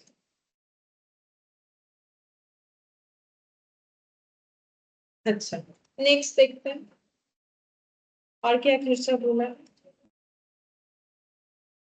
अच्छा यहाँ पर S retained her commission 6% including 1% for del credere arrangement. अब तुम लोग को याद है डेल क्रेडियर कमीशन क्या था? डेल क्रेडियर कमीशन का मतलब होता है, देखो लिखा हुआ होगा, अगर तुम लोग अपने कॉपी में देखोगे तो मिल जाएगा। डेल क्रेडियर कमीशन का मतलब होता है क्रेडिट में जब सेल होता है तो बैड डेप्ट होता है, कंसाइनी अगर बैड डेप्ट का रिस्पॉन्सिबिलिटी लेता है तो कंसाइनर उसे डेल क्रेडियर कमीशन देता है। यही पॉइंट मैंने लिखवा दिया था। तो अब बोलो अगर ये क्रेडिट सेल से किसी भी तरीके का बैड डेप्ट हुआ तो वो बैड डेप्ट का रिस्पॉन्सिबिलिटी कौन बेयर करेगा? अगर डेल क्रेडियर कमीशन मिल रहा है तो वो बैड डेप्ट का रिस्पॉन्सिबिलिटी नॉर्मली तो कंसाइनर का ही है क्योंकि उसी का प्रोडक्ट है, लेकिन अगर वो डेल क्रेडियर दे रहा है तो रिस्पॉन्सिबिलिटी कौन लेगा, कंसाइनी लेगा, ठीक है। अच्छा तो इनको क्या कमीशन मिलेगा, कमीशन का कैलकुलेशन करते हैं, 6% मिलेगा नॉर्मल जो सेल है और 1% डेल क्रेडियर। तो कमीशन जब पे होगा तो कमीशन का एंट्री कंसाइनी कैसे करेगा, अपने बुक्स में कंसाइनी बोलेगा मुझे एस से कमीशन मिलेगा, तो एस अकाउंट डेबिट और कमीशन का पैसा तो मिला नहीं है, मिलने से तो कैश कर देता, क्योंकि पैसा वैसे नहीं मिलता है, जो सेल करके पैसा आता है उससे वो अपना कमीशन डिडक्ट टू करके लेके कमीशन। जाता है। टू कमीशन, ये इनकम को क्रेडिट करेगा। जैसे तुम लोग कभी भी इंटरेस्ट का इनकम दिखाते हो तो कैसे दिखाते हो, जैसे बैंक टू इंटरेस्ट, पैसा मिल गया तो अभी पैसा मिला नहीं है तो एस टू कमीशन, जब मिल जाएगा तब क्या एंट्री होगा, तब होगा कैश टू एस, करके कैंसिल आउट हो जाएगा। जो नॉर्मल एंट्री हम लोग 11 12 में सीखते हैं वही वाला है, एस टू कमीशन। तो यहाँ पर लिखेंगे टू कमीशन, यहाँ पर लिखेंगे टू कमीशन, टू कमीशन। अच्छा, अब दो कमीशन है उसका कैलकुलेशन करना है। एक है ऑर्डिनरी कमीशन, ठीक है, ऑर्डिनरी कमीशन कितना है, 6%, ठीक है। ম্যাম আওয়াজ যাচ্ছে? হ্যাঁ আওয়াজ আসছে, আসছে তোমার আওয়াজ আসছে। अच्छा ওকে सिक्स ম্যাম। परसेंट हाँ 6% बोलो कितना होगा, 6% बोला ऑर्डिनरी कमीशन, बोलो मल्टीप्लाई करके मुझे बताओ कितना होगा,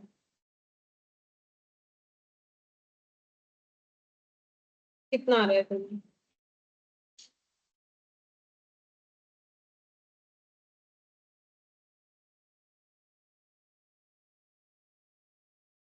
पूरे सेल पे सेल जितना होगा पूरे पे लगेगा। ऑर्डिनरी कमीशन होल से 610, हाँ पूरा लेके यहाँ किया है 1150, यहाँ तो बहुत सारा चीज गलत है, ये दोनों ऐड करके किए हो ना, अलग अलग तो नहीं आएगा एक। 16,000 प्लस 7,000, 23,000 इंटू 6%, 1380 आ रहा है। अच्छा तुमने किस पे निकाला था, हाँ मैम 1380 आ रहा है। 1380 आ रहा है। हाँ दोनों पे करना पड़ेगा, अगर अलग अलग करोगे तो फिर दो अलग अलग आएगा, उसको ऐड करने से भी उतना ही आएगा।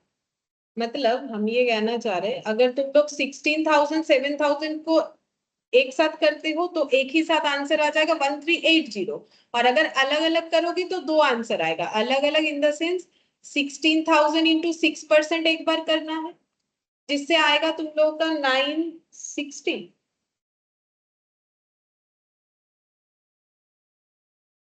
हाँ 960, और एक आ जाएगा 7,000 पे करना है 6%, तो ये आ जाएगा 420 420। प्लस 960, 1380, जैसे भी करो 1380 आ जाएगा।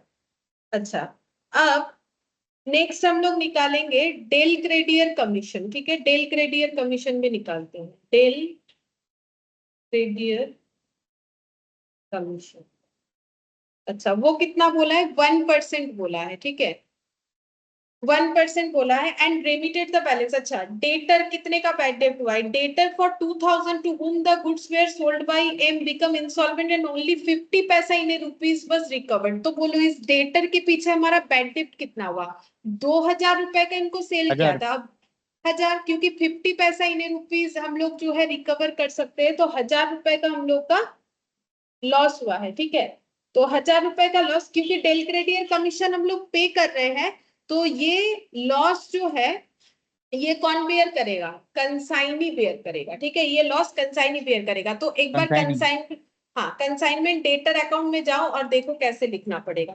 यहाँ पर हम लोग पहले बोलो कंसाइनमेंट डेटर का क्रॉस पोस्टिंग होगा कि नहीं होगा, बोलो होगा, टू क्या लिखोगे, हाँ मैम। To S. एस, हाँ टू एस अकाउंट बोल के अमाउंट लिखो कितना हो रहा है, 7,000, ठीक है।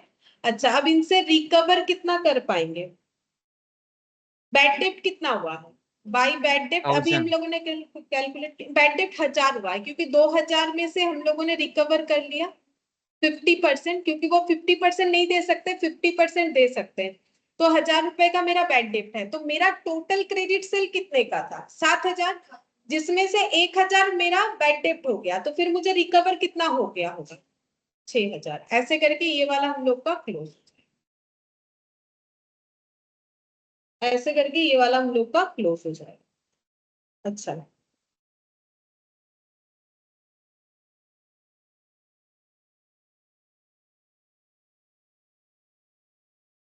अब कमीशन रिसिप्ट वाले अकाउंट में जाते हैं।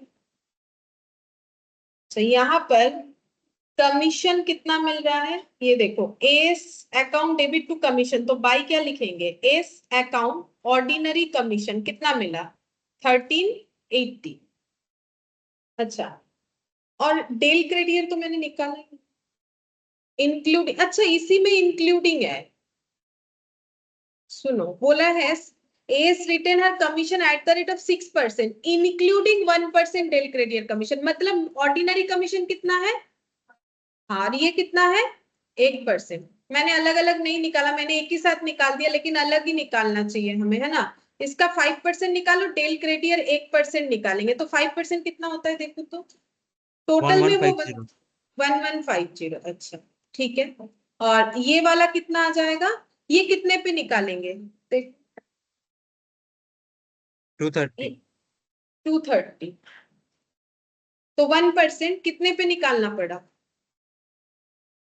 ये दोनों का मिला के कितना हो रहा है, 23,000 23,000। अच्छा, अब तुम लोग के दिमाग में एक क्वेश्चन आना चाहिए कि जब डेल क्रेडियर कमीशन सिर्फ बैड डेट मतलब क्रेडिट सेल की वजह से ही हो सकता है, तो फिर तो मुझे 7,000 पे देना चाहिए था, है ना। लेकिन ये मेथड्स जो है ना कहीं पर भी फॉलो नहीं करता है, लेकिन लॉजिक वही है, प्रैक्टिकली वही होगा। लेकिन जितने भी पहले सीए में भी ये वाला टॉपिक था, तब भी टोटल पे ही लिया जाता था, टोटल सेल पे ही ले लिया जाता था, जबकि कंसेप्ट ये है कि जो बैड डेप्ट होता है वो तो क्रेडिट सेल की वजह से होता है, कैश सेल की वजह से क्यों बैड डेप्ट होगा। तो 1% एक्स्ट्रा जो कमीशन देना चाहिए, लॉजिकली सोचो मुझे किस पे देना चाहिए, ये 7,000 पे, लेकिन दोनों पे टोटल क्यों किया, क्योंकि प्रैक्टिकली ऐसा नहीं होगा, लेकिन हर एक क्वेश्चन को ऐसे ही किया जाता है। जब बीकॉम में भी था तब भी ऐसा करना पड़ा था, तो ये फॉलो होता है, तो हम इसीलिए बोलेंगे तुम लोग को भी यही फॉलो करना पड़ेगा, नहीं करोगे तो काट देगा, ठीक है। तो हम लोग को जब भी कमीशन लगाना है हमेशा टोटल सेल पे ही लगाना है, लेकिन डेल क्रेडियर का मतलब यही होता है कि लॉस के अगेंस्ट में जो हम लोग, अब लॉस कब होगा, only for credit sale, cash cell के लिए क्यों लॉस होगा, कभी नहीं हो सकता है। तो यहाँ पर जो है प्रैक्टिकली अगर देखें तो यहाँ कितना आना चाहिए, 7,000, लेकिन यहाँ पर कितना लेके किया है, टोटल। अच्छा, तो ये हम लोग का कमीशन का टोटल वैल्यू कितना हो गया बोलो, तो वही आएगा जो तुम लोगों ने पहले कैलकुलेट किया, 1380 ही आएगा, क्योंकि हम लोगों ने पहले 6% लगाया था ना इस पे, अलग थोड़ी ना आएगा, लेकिन अलग दिखाना पड़ेगा, ठीक है। अलग दिखा दिया। अब यहाँ ऑर्डिनरी कमीशन लिखो 1150, और डेल क्रेडियर कमीशन लिखो, डेल क्रेडियर लिखो 230, ठीक है। अच्छा, अब कमीशन क्या है, कमीशन जो है हमारे इस कंसाइनी का इनकम है। अब कंसाइनी ने इनकम कितना किया, टोटल 1380, ये इनके साथ कंसाइनमेंट के एग्रीमेंट में जाके, लेकिन इनका एक लॉस भी हुआ है, कौन सा लॉस बोलो तो ये 1,000 रुपए का लॉस जो उन्होंने बेयर किया, बदले में उनको क्या मिला है, एक्स्ट्रा कमीशन। तो उस लॉस को कैसे लिखेंगे, यहाँ पर लिखना चाहिए ऐसे, टू, ऐसे लिखना पड़ेगा टू, इसको क्या लिखे नाम, इसको कैसे करके दिखाएं, नाम क्या लिखना चाहिए मुझे, कमीशन अकाउंट डेबिट, मतलब कमीशन मेरा कम हो जा रहा है due to bad debt, to bad debt, ठीक है, due to bad debt, to bad debt करो, यहाँ पर कितना हो गया, 1,000, ठीक है। अच्छा, तो फिर इनका अर्निंग कितना बचा, इनका बिजनेस ये कंसाइनमेंट का एग्रीमेंट में जाके इन कंसाइनी का प्रॉफिट कितना हुआ, प्रॉफिट कैसे 380। निकल, 380, 1,380 का अर्निंग हुआ था, 1,000 रुपए का तो लॉस हो चुका है, तो 380 ही इनके पास बचा, 2PL प्रॉफिट बोल के हम लोग यहाँ पर लिखेंगे 380, बस इतना ही बचा, ठीक है। ये अकाउंट क्लोज किया, ये अकाउंट क्लोज किया, इस अकाउंट को क्लोज करने से क्या दिखेगा, देखो इस अकाउंट में क्या बोला है कि हम लोगों ने कितने का सेल किया, और हमें, हम लोगों ने कितने का खर्चा किया, हमें कितना कमीशन मिलना चाहिए, ये सब कैलकुलेट होने के बाद जो एम है उसको ये पता चलेगा कि उसको एस को कितना रिटर्न करना पड़ेगा, ठीक है। तो एस का कितना अमाउंट इसके पास है, 16,000 उसको एस को देना पड़ेगा, 7,000 भी उसको देना पड़ेगा, क्यों, क्योंकि उसने लॉस का जो है पूरा ये किया है ना। अब देखो उसने 7,000 में से कितना रिकवर कर रहा, 6,000, लेकिन जब वो एम को ट्रांसफर करेगा उसको 7,000 ही देना पड़ेगा, क्यों, क्योंकि उसने डेल क्रेडियर कमीशन लिया है, तो बैड डेट उसका, एम वो सब नहीं सुनेगा, एम पूछेगा सेल कितना है, कैश हो या क्रेडिट, उससे मुझे कोई मतलब नहीं है। तो एम जो है वो बोलेगा मेरा एस जो है वो बोलेगा मेरा सेल अगर 23,000 है तो मेरा 23,000 ही मुझे चाहिए, क्योंकि लॉस को मुझे मत बोलो, क्योंकि मैंने तो तुम्हें उसके बदले कमीशन दिया है, हमारा वैसा ही डील हुआ। लेकिन ये हाँ मैम। 23,000 पूरा नहीं भेजेगा, उसमें से ये तो अमाउंट डिडक्ट करेगा क्योंकि उसने खर्चा किया, और अपना कमीशन भी डिडक्ट करेगा, बचा हुआ अमाउंट भेजेगा। तो माइनस करके बोलो बचा हुआ अमाउंट कितना है? 19,020। ठीक है, तो इतना अमाउंट जो है वो ट्रांसफर करेगा किसको? एस को। तो एस को जब ये पैसा वो देगा तो एंट्री क्या होगा? To bank. अगर हम लोग ये दिखाते हैं कि पेड बोल के दिखा देते, पेड फाइनल अमाउंट, तो फिर बैंक लिख दो। और अगर कभी बोलेगा कि कैलकुलेट किया है, पे नहीं किया है, अभी ड्यू रखा है, तो फिर तुम लोग को लिखना चाहिए टू बैलेंस शीट। अगर पे हो गया तो बैंक लिख दो, अगर पे नहीं हुआ तो फिर टू बैलेंस सीडी लिख दो। क्वेश्चन अगर कुछ नहीं बोला है तो कुछ भी दिखा सकते हो, टू बैलेंस सीडी लिखो, नो इश्यूज, टू बैंक लिखो, नो इश्यूज।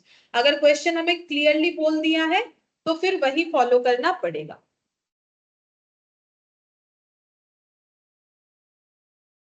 क्वेश्चन काफी अच्छा अच्छा है, लेकिन देने का तरीका एक एक जगह कैसे लिखा है ये ठीक ही था, मेरा ही गलती है, यहाँ पर मैंने ध्यान नहीं दिया।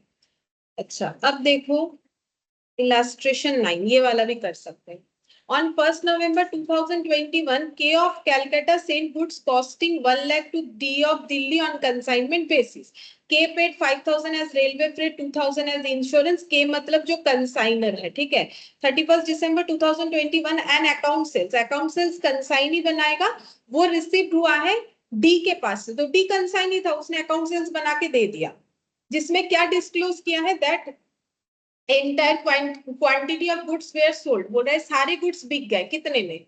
1 लाख का सारा गुड्स बिक गया, कितने में? 1.5 लाख में। Out of which 30,000 was sold on credit, लेकिन इसमें से ना 30,000 क्रेडिट में बेचा है। एक customer who purchase goods for 5,000 fail to pay. अब फेल टू पे कौन होगा? ये क्रेडिट सेल में से कोई होगा, तो टोटल क्रेडिट सेल 30,000 है, उसमें से 5,000 वाला जो कस्टमर है वो अपना पेमेंट नहीं कर रहा है, and the debt proved bad. अच्छा, मतलब ये भी कंफर्म हो गया कि भाई ये दे भी नहीं सकता है, आगे जाके ये बैड डेप्ट हो गया। All other debts were collected, मतलब 30,000 में से 5,000 मेरा बैड डेप्ट हो गया, तो कितना कलेक्ट हो जाएगा फिर? 25,000। अब ये बैड डेप्ट नॉर्मली किसका होना चाहिए? कंसाइनर का। लेकिन अगर क्वेश्चन में आगे देखते हैं डेल क्रेडियर कुछ बोल रखा है, तो फिर वो हम लोग का क्या हो जाएगा?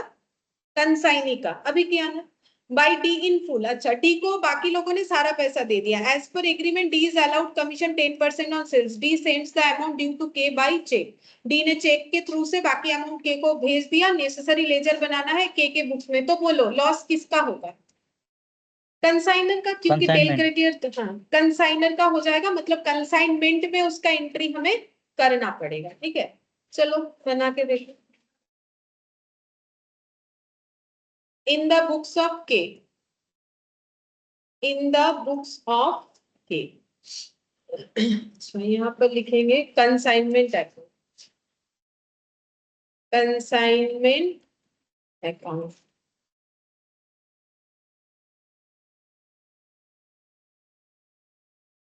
अच्छा, क्या क्या अकाउंट बनाएंगे? देखो, जब भी हमें नेसेसरी लेजर बोलेगा कंसाइनर के बुक्स में, तो वही 4 अकाउंट बना देना चाहिए। कंसाइनमेंट, दूसरा डी अकाउंट यानी कंसाइनी अकाउंट,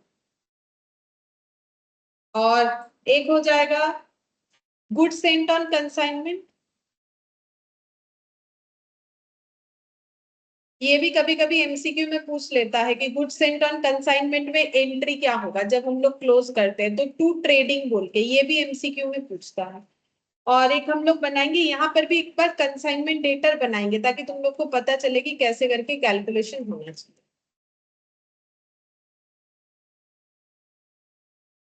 लेजर कुछ भी बना सकते हो, बिकॉज बोला है नेसेसरी लेजर। अच्छा, देखते हैं। सबसे पहले गुड्स भेजा गया है, तो लिखते हैं to goods sent on consignment. To goods sent on consignment.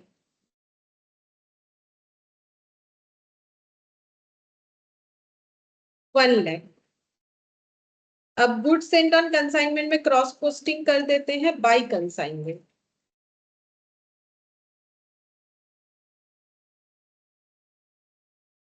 1 lakh. अच्छा, नेक्स्ट देखते हैं। बोला है के ने 5000 और 2000 का खर्चा किया है। के जो है वो हम लोग का कंसाइनर है, तो टू कैश हो जाएगा, टू कैश या बैंक जो लिखेंगे। रेलवे फ्रेट और इंश्योरेंस, रेलवे फ्रेट और इंश्योरेंस 5000 और 2000। इसका तो कोई क्रॉस पोस्टिंग नहीं होने वाला, ठीक है।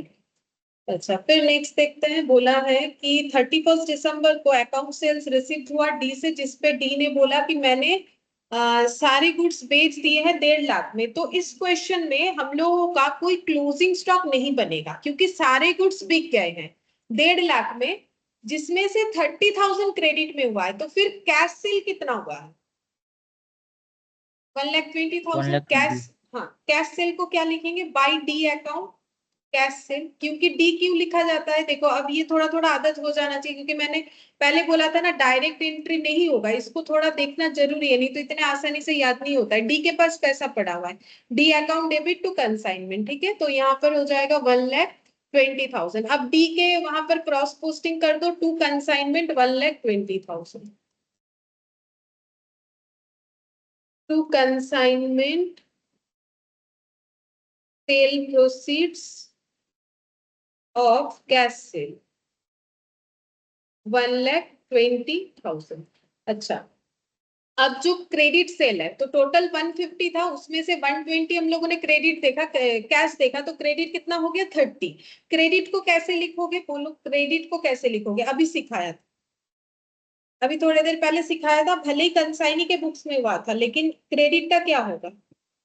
अभी तुम लोग को सोचना पड़ेगा के हिसाब से। के क्या बोलेगा? के बोलेगा मेरा क्रेडिट सेल हुआ है। अगर उसके कैलकुलेटर में ही हो जाता तो वो कैसे लिखता? डेटर टू सेल लिखता, अगर वो कैलकाटा में बैठ के करता। लेकिन उसका सेल्स कोई और कर रहा है, कहीं और बैठ के, ठीक है। कहाँ पर है?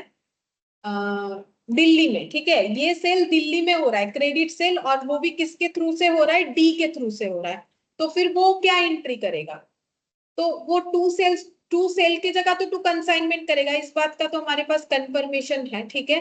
और यहाँ पर क्या हो जाएगा? पैसा मिलने से डी को डेबिट नहीं करके हम लोग क्या करेंगे? डेटर, कंसाइनमेंट डेटर को डेबिट करेंगे, क्योंकि डी के पास थोड़ी ना वो पैसा है कि हम डी को बोले भाई मेरा 30,000 दे दो। कैसे देगा वो? क्योंकि उसके पास तो कंसाइनमेंट पैसा है। डेप्टर। हाँ, कंसाइनमेंट डेटर, कंसाइनमेंट डेटर लिखना पड़ेगा। कंसाइनमेंट डेटर, कंसाइनमेंट डेटर हम लोग का 30,000 हो जाएगा। तो यहाँ पर क्या लिखेंगे? By consignment debtor credit sale 30,000। अब क्योंकि मैंने एक कंसाइनमेंट डेटर भी बनवाया है, तो वहां पर इसका क्रॉस पोस्टिंग कर लेते हैं। To consignment 30,000, to consignment credit sale 30,000। अच्छा, अब नेक्स्ट देखते हैं। अब बोल रहा है एक कस्टमर है जिसने गुड्स परचेज किया था 5,000 का, और वो पे नहीं कर पाए, मतलब बैड डेब्ट हो गया। अच्छा, अब यहाँ लेकिन हम लोगों ने क्वेश्चन पूरा पढ़ लिया, यहाँ पर कंसाइनी को ना किसी तरीके का डेल क्रेडियर कमीशन का बात नहीं हुआ है। तो अब ये बैड डेब्ट किसका हुआ? कंसाइनर का हुआ।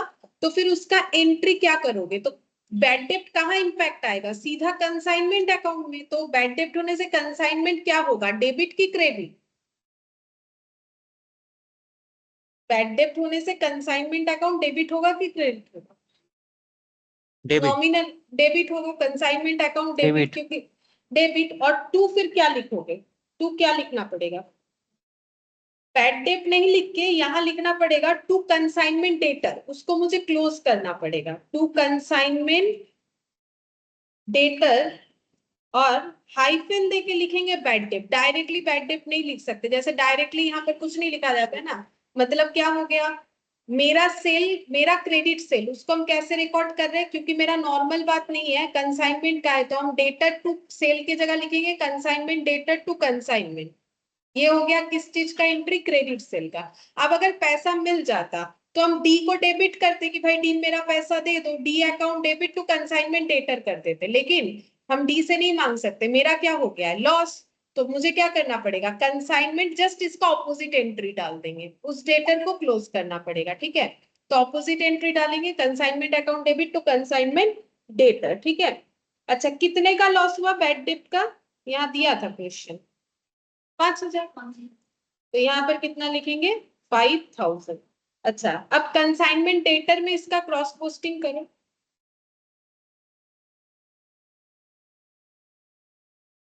बाय कंसाइनमेंट बैड डेट 5,000, 30,000 में से 5,000 का बैड डेट हो गया। और क्वेश्चन में हमें ये भी बोला था कि बाकी अमाउंट लेकिन रिसीव हो गया, all other debts were collected by D in full, बाकी सारा पैसा डी को मिल गया। तो कितना पैसा मिला होगा 25,000। तो डी को पैसा जब मिला डेटर से, तो फिर हम लोग एंट्री क्या करेंगे, अभी दिखाया था, डी से पैसा मिला तो जैसे अपने डेटर से मिलता है तो हम लोग क्या करते हैं कैश टू डेटर, तो अभी डेटर का नाम लिखते हैं कंसाइनमेंट डेटर, तो कैश तो मेरे पास नहीं आ रहा है ना, वो तो डी के थ्रू से आएगा, भाया डी आएगा, तो D account debit to consignment debtor, तो यहाँ पर क्या हो जाएगा बाई डी अकाउंट, ठीक है 25,000। और ये देखो ये हम लोग का ना क्लोज भी हो जाए, क्लोज कर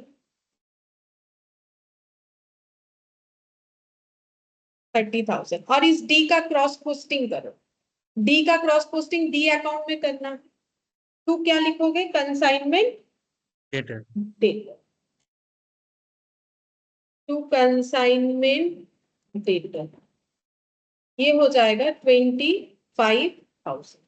मतलब इसका मतलब क्या हो गया, हम लोग ये कैलकुलेशन कर रहे हैं, के ये कैलकुलेट कर रहा है कि मुझे डी से कितना मिलेगा 120 कैश सेल का मिलेगा, और क्रेडिट सेल से कितना मिलेगा 25,000, ये अकाउंट इस तरीके से बन रहा है।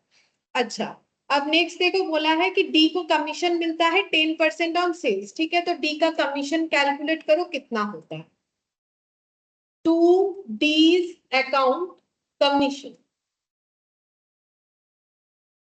कमीशन निकालना है, बोला है 10%, 10% होगा, तो बोलो 10% कितने अमाउंट पे करना पड़ेगा, अभी मैंने बोला टोटल सेल पे हमेशा होता है कोई भी कमीशन ले लो, ठीक है, तो 1,50,000 कितना हो जाएगा 15,000, ठीक है। अच्छा इसका क्रॉस पोस्टिंग होना चाहिए फिर से डी अकाउंट में बाय कंसाइनमेंट बोल के 15,000,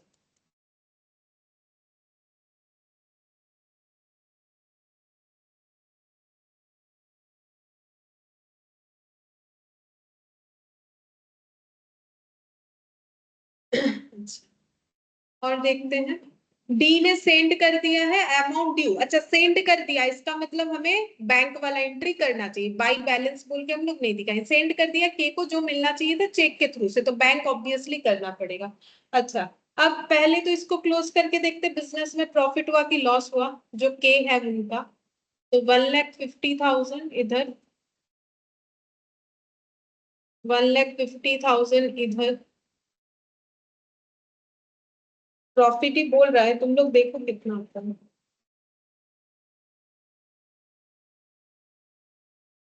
23,000, ठीक है 23,000 आ रहा है प्रॉफिट, ठीक है, ये बैलेंस करेंगे तो आ जाएगा। अच्छा अब ये डी अकाउंट हमें क्या बता रहा है, डी अकाउंट हमें ये बोल रहा है कि जो के है वो ये ऐसा कैलकुलेशन कर रहा है, मुझे डी से कितना मिलेगा 1,20,000 प्लस 25 मतलब कितना होता है 1,45,000, लेकिन वो 1,45,000 नहीं देगा, अपना कमीशन काट के बाकी पैसा देगा, कमीशन काटने के बाद कितना बचता है 1,30,000, है ना 1,30,000, ये भी तुम लोग का वहां गलत दिया हुआ है, अगर देखोगे ना अमाउंट गलत दिया हुआ है, तुम ज्यादा मैथ को मत देखो, इसीलिए कि कैलकुलेशन मत देखो, क्वेश्चन देखो, तुम लोग अगर अपना मैथ देखोगे तो वहां ना ये 6,000 लिख के रखा है, फिर उसको 130 कर दिया है, पता नहीं कैसे, वो सब गलत है, ठीक है। तो यहाँ पर हो जाएगा by bank account, by bank account, ठीक है। बैंक क्यों लिखा, क्योंकि क्लियरली बोल दिया चेक के थ्रू से उन्होंने पैसा दे दिया है, तो फिर वो चेक रिसीव करेंगे तो बैंक अकाउंट डेबिट ही करेंगे, इसलिए बैंक लिखना जरूरी है, ना तो कैश लिख सकते हो ना तो बैलेंस शीट तो लिखना ही नहीं है पेमेंट जब हो रहा है, लेकिन कैश भी नहीं लिखना है हम लोग को। इसको क्लोज करेंगे तो इसका क्या हो जाएगा, टू ट्रेडिंग, ये तो सिंपल है, इसमें कुछ वैसा है नहीं। 1 लाख क्लोज, 1 लाख 1 लाख, और ये तो मैंने पहले क्लोज करवा दिया है, ये तुम लोग का जो कंसाइनमेंट डेटर वाला।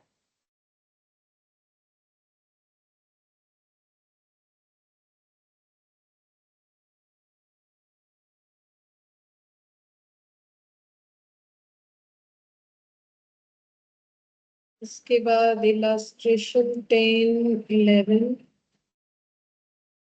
एक कुछ एंट्री बोला था मैंने, यहाँ पर 11 तक ही लिया, पता नहीं कितना तक है, देखना पड़ेगा। हाँ 11 तक ही है। अच्छा, अब अभी और क्वेश्चन अभी कुछ नहीं करवाएंगे, एक छोटा सा पॉइंट बता देते हैं, इनवॉइस प्राइस वाला सिस्टम क्या होता है। नेक्स्ट दिन हम लोग यही वाला करेंगे, इनवॉइस प्राइस। ठीक है, इनवॉइस प्राइस का मतलब क्या होता है, कंसाइनर जब कंसाइनी को गुड्स भेज रहा है,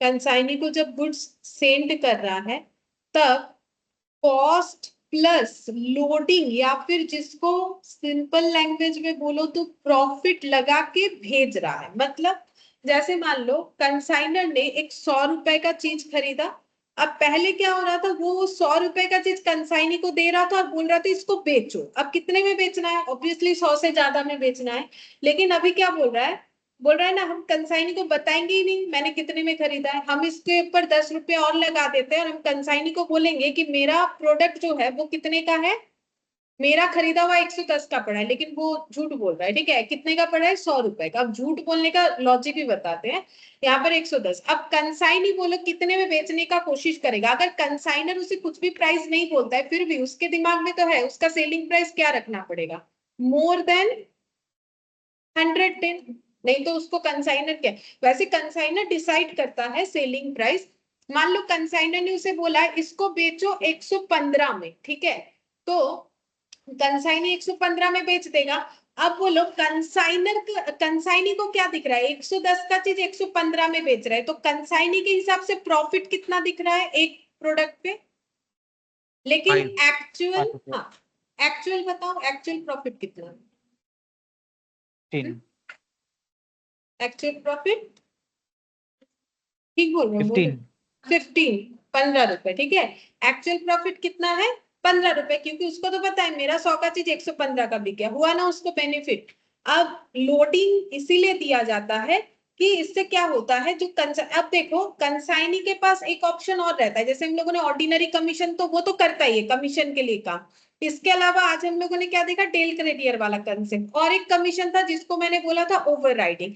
अब कंसाइनी को पता है कि अगर हम 115 से भी ऊपर बेचते, 115 किसने डिसाइड किया था, कंसाइनर ने, अगर वो इससे भी ज्यादा में बेच देता है तो उसको और भी एक्स्ट्रा कमीशन मिल सकता है उतने एक्स्ट्रा प्राइस पे। ठीक है, तो अब कंसाइनी अपना एफर्ट जो है वो 115 के ऊपर भी लगा सकता है, तो उसमें भी तो कंसाइनर का फायदा है। तो बेसिकली कंसाइनर अपने फायदे के लिए कंसाइनी को जो ट्रू कॉस्ट है वो रिवील नहीं करता है, ये एक रीजन है, अपना फायदा अच्छा होता है। दूसरा चीज ये है कि कंसाइनी का एफर्ट जो है वो ऑटोमेटिकली हमें ज्यादा मिलेगा, अगर हम लोग ट्रू वाला बता देंगे तो उतना वो एफर्ट नहीं लगा, हम बोलेंगे 100 का चीज 115 में बेचो, वो बोलेगा नहीं बिका 110 में बेचा है मैंने, बोल ही सकता है। ठीक है, अब इसीलिए क्या करता है कंसाइनर, लोडिंग लगा के कंसाइनी को भेज देता है, लेकिन मुझे अगर कंसाइनर के बुक्स में कंसाइनमेंट अकाउंट बनाने बोले तो मुझे प्रॉफिट कितना दिखाना पड़ेगा, 15 रुपीज।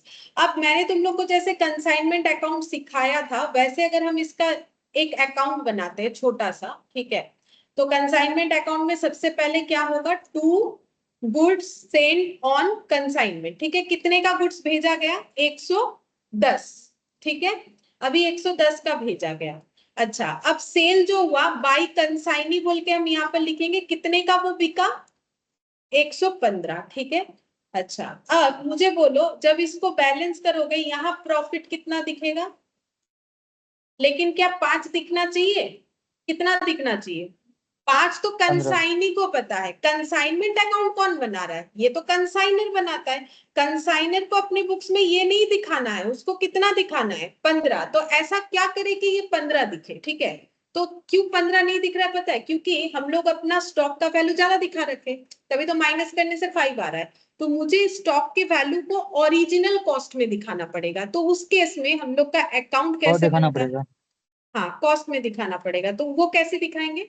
यहाँ वही लिखेंगे, to goods sent on consignment 110, और इधर 10 रुपीज को एलिमिनेट करेंगे, जस्ट इसका क्रॉस उल्टा पोस्टिंग करके। जैसे consignment to goods sent on consignment, ये हो जाएगा goods sent on consignment to consignment. Just reverse entry डाल के वैल्यू को कम कर देना, इधर 110 और इधर 10, तो नेट करके कितना आ गया? 100, ठीक है। अब यहाँ पर बेचने वाला प्राइस लगाओ। कंसाइनी ने बेचा है इसी प्रोडक्ट को 115 में, अब ऐड करो, कितना हो गया? अब माइनस करो, आ गया 15। 15 तो आएगा ही, क्योंकि मैंने क्या किया, इसको ऐसे लिख के इसको नेट कर दिया जो मुझे चाहिए था। अगर ऐसा नहीं होता, अगर हम 100 में ही दिखाते तो इतना कोई प्रॉब्लम नहीं था। लेकिन हम लोग वैसा नहीं कर सकते कि मुझे पता है ये 100 है, हम 100 में लिख के करेंगे, मेरा जल्दी जल्दी आंसर आ जाएगा, ऐसा नहीं होगा। मुझे अगर इनवॉइस प्राइस का क्वेश्चन दिया हुआ है तो मुझे लोडिंग वाला वैल्यू ही यहाँ लिखना है और लोडिंग को इधर एलिमिनेट करना है। अब लोडिंग कहाँ कहाँ लग सकता है? स्टॉक में, जो स्टॉक भेजा जाएगा उसमें। इसके अलावा जो क्लोजिंग स्टॉक रह जाएगा उसमें भी तो लोडिंग रहेगा। मान लो ये 110 का 2 स्टॉक भेजा था, तो 110 का अगर 2 स्टॉक भेजा था जिसमें से एक 115 में बिका, जैसे देखो 110 का 2 स्टॉक भेजा था, to goods sent on consignment, 110 into 2 कितना हो जाएगा? 220। अब यहाँ पे लोडिंग कितना एलिमिनेट करोगे? गुड्स सेंट ऑन कंसाइनमेंट बोल के दोनों पे कितना? एक पे लोडिंग 10 रुपया, दोनों पे कितना? 20 रुपीज। 10 रुपए का लोडिंग है ना। अच्छा, अब यहाँ पर मान लो एक ही स्टॉक बेचा, कितने में? 115। मैंने एग्जाम्पल वही रखा है। और एक स्टॉक मेरा क्लोजिंग स्टॉक में है, तो क्लोजिंग स्टॉक का कैसे दिखाते हैं? By closing stock line with consignee, ठीक है। उसका स्टॉक का वैल्यू भी मुझे कैसे दिखाना है? विथ लोडिंग दिखाना है, जो कि कितने का होगा? 110 का होगा। लेकिन मैंने बोला लोडिंग दिखाने से हमारा आंसर सही नहीं आएगा। अगर तुम लोग इसको ऐड करके बैलेंस करोगे, देखना 15 रुपए नहीं आएगा। मेरा कितना आना चाहिए? 15 ही तो आना चाहिए। मेरा एक ही तो स्टॉक बिका है, तो मुझे इसका लोडिंग एलिमिनेट करना है। लोडिंग कैसे एलिमिनेट होता है? इधर अगर लोडिंग के साथ है तो लोडिंग ऑपोजिट साइड एलिमिनेट होगा, अगर इधर मेरा लोडिंग वाला स्टॉक है तो ऑपोजिट साइड एलिमिनेट होगा। तो इसमें कितना लोडिंग लगा हुआ है? 10 रुपया। तो यहाँ पर लिखेंगे टू गुड्स, यहाँ पर लिखना पड़ेगा टू क्लोजिंग स्टॉक लोडिंग बोल के ऐसे लिखना पड़ता है, ठीक। इसका ऑपोजिट, जैसे गुड्स सेंट ऑन कंसाइनमेंट, इसका गुड्स सेंट ऑन कंसाइनमेंट, इसका क्लोजिंग स्टॉक, इसका भी इधर क्या लिखना है? Closing stock. लोडिंग कितना लोडिंग है? इस पे कितना लोडिंग है? 10 रुपया। अब बैलेंस करके देखो 15 आता है कि नहीं आ रहा है। अगर ये नहीं लिखते तो क्या 15 आता? ऑब्वियसली नहीं आता। अगर लिखने पे आता है तो नहीं लिखने पे कैसे आएगा? नहीं आएगा। तो हम लोगों को जहां जहां लोडिंग इंक्लूडेड है वहां वहां लोडिंग एलिमिनेट करना है। लोडिंग एलिमिनेट करने का सिंपल रूल्स है, जिधर लोडिंग वाला लिखोगे उसके ऑपोजिट में लोडिंग एलिमिनेट करना है। एंट्री में क्या लिखना है? इधर अगर जो एंट्री लिखते हो उसका ऑपोजिट लिखना है। इधर 2 से लिखे हो तो इधर 22 से, इधर 22 से लिखे हो तो इधर क्या हो जाएगा? 2 से। और इसके अलावा अगर हम लोगों का अभी तक हम लोगों ने वो नॉर्मल लॉस एबनॉर्मल लॉस का कोई पॉइंट हमें मिला नहीं, इसके बाद वाले क्वेश्चन में मिलेगा। अगर मेरा कोई स्टॉक लॉस्ट हो रहा है जो कि लोडिंग वाला स्टॉक था, तो उसका भी मुझे क्या करना पड़ेगा? लोडिंग को एलिमिनेट करना पड़ेगा। अब जैसे तुम लोग ट्रेडिंग अकाउंट बनाते हो और कोई भी स्टॉक डिस्ट्रॉयड बाय फायर या थेफ्ट हो जाता है तो उसे भी हम लोग इधर दिखाते हैं ना, बाय एबनॉर्मल लॉस बोल के। क्यों दिखाते हैं? क्योंकि मुझे कॉस्ट के साथ रेवेन्यू को मैच करना है। मेरे पास 2 सामान था, एक बिका, एक जो है चोरी हो गया। तो उस चोरी हो गए डेटा का वैल्यू अगर इधर नहीं लिखेंगे तो कैसे 15 आएगा? ठीक है। तो चोरी हो जाना, किसी भी एबनॉर्मल लॉस की वजह से अगर मेरा कुछ भी लॉस होता है तो मुझे वो भी इधर लिखना है, और वो अगर लोडिंग वाला है तो उसका भी लोडिंग मुझे एलिमिनेट करना पड़ेगा। जहां जहां लोडिंग इंक्लूडेड है, लोडिंग ओनली स्टॉक पे ही हो सकता है। कितने तरीके के स्टॉक पे? गुड सेंट वाले पे, जो क्लोजिंग स्टॉक में रह गया, जो एबनॉर्मल लॉस वाला स्टॉक है उस पे, जहां भी लोडिंग होगा मुझे एलिमिनेट करना है। स्टॉक जिधर लिखा जाएगा, जैसे क्लोजिंग इधर होता है तो इसका लोडिंग इधर, इधर आएगा तो इसका लोडिंग इधर, ये चीज हमें याद रखना है। नेक्स्ट क्लास में हम लोग ये इनवॉइस प्राइस वाला कंसेप्ट को करेंगे। इसके पहले देखते कुछ और अगर क्वेश्चन मिलेगा, पहले नॉर्मल वाला एबनॉर्मल लॉस वाला तो वो कर लो, ठीक है। फिर पहले तुम लोग इतना जरूर देखना, नहीं तो नहीं समझ पाओगे। Bye bye ma'am. ठीक है, बाय बाय मैम। बाय।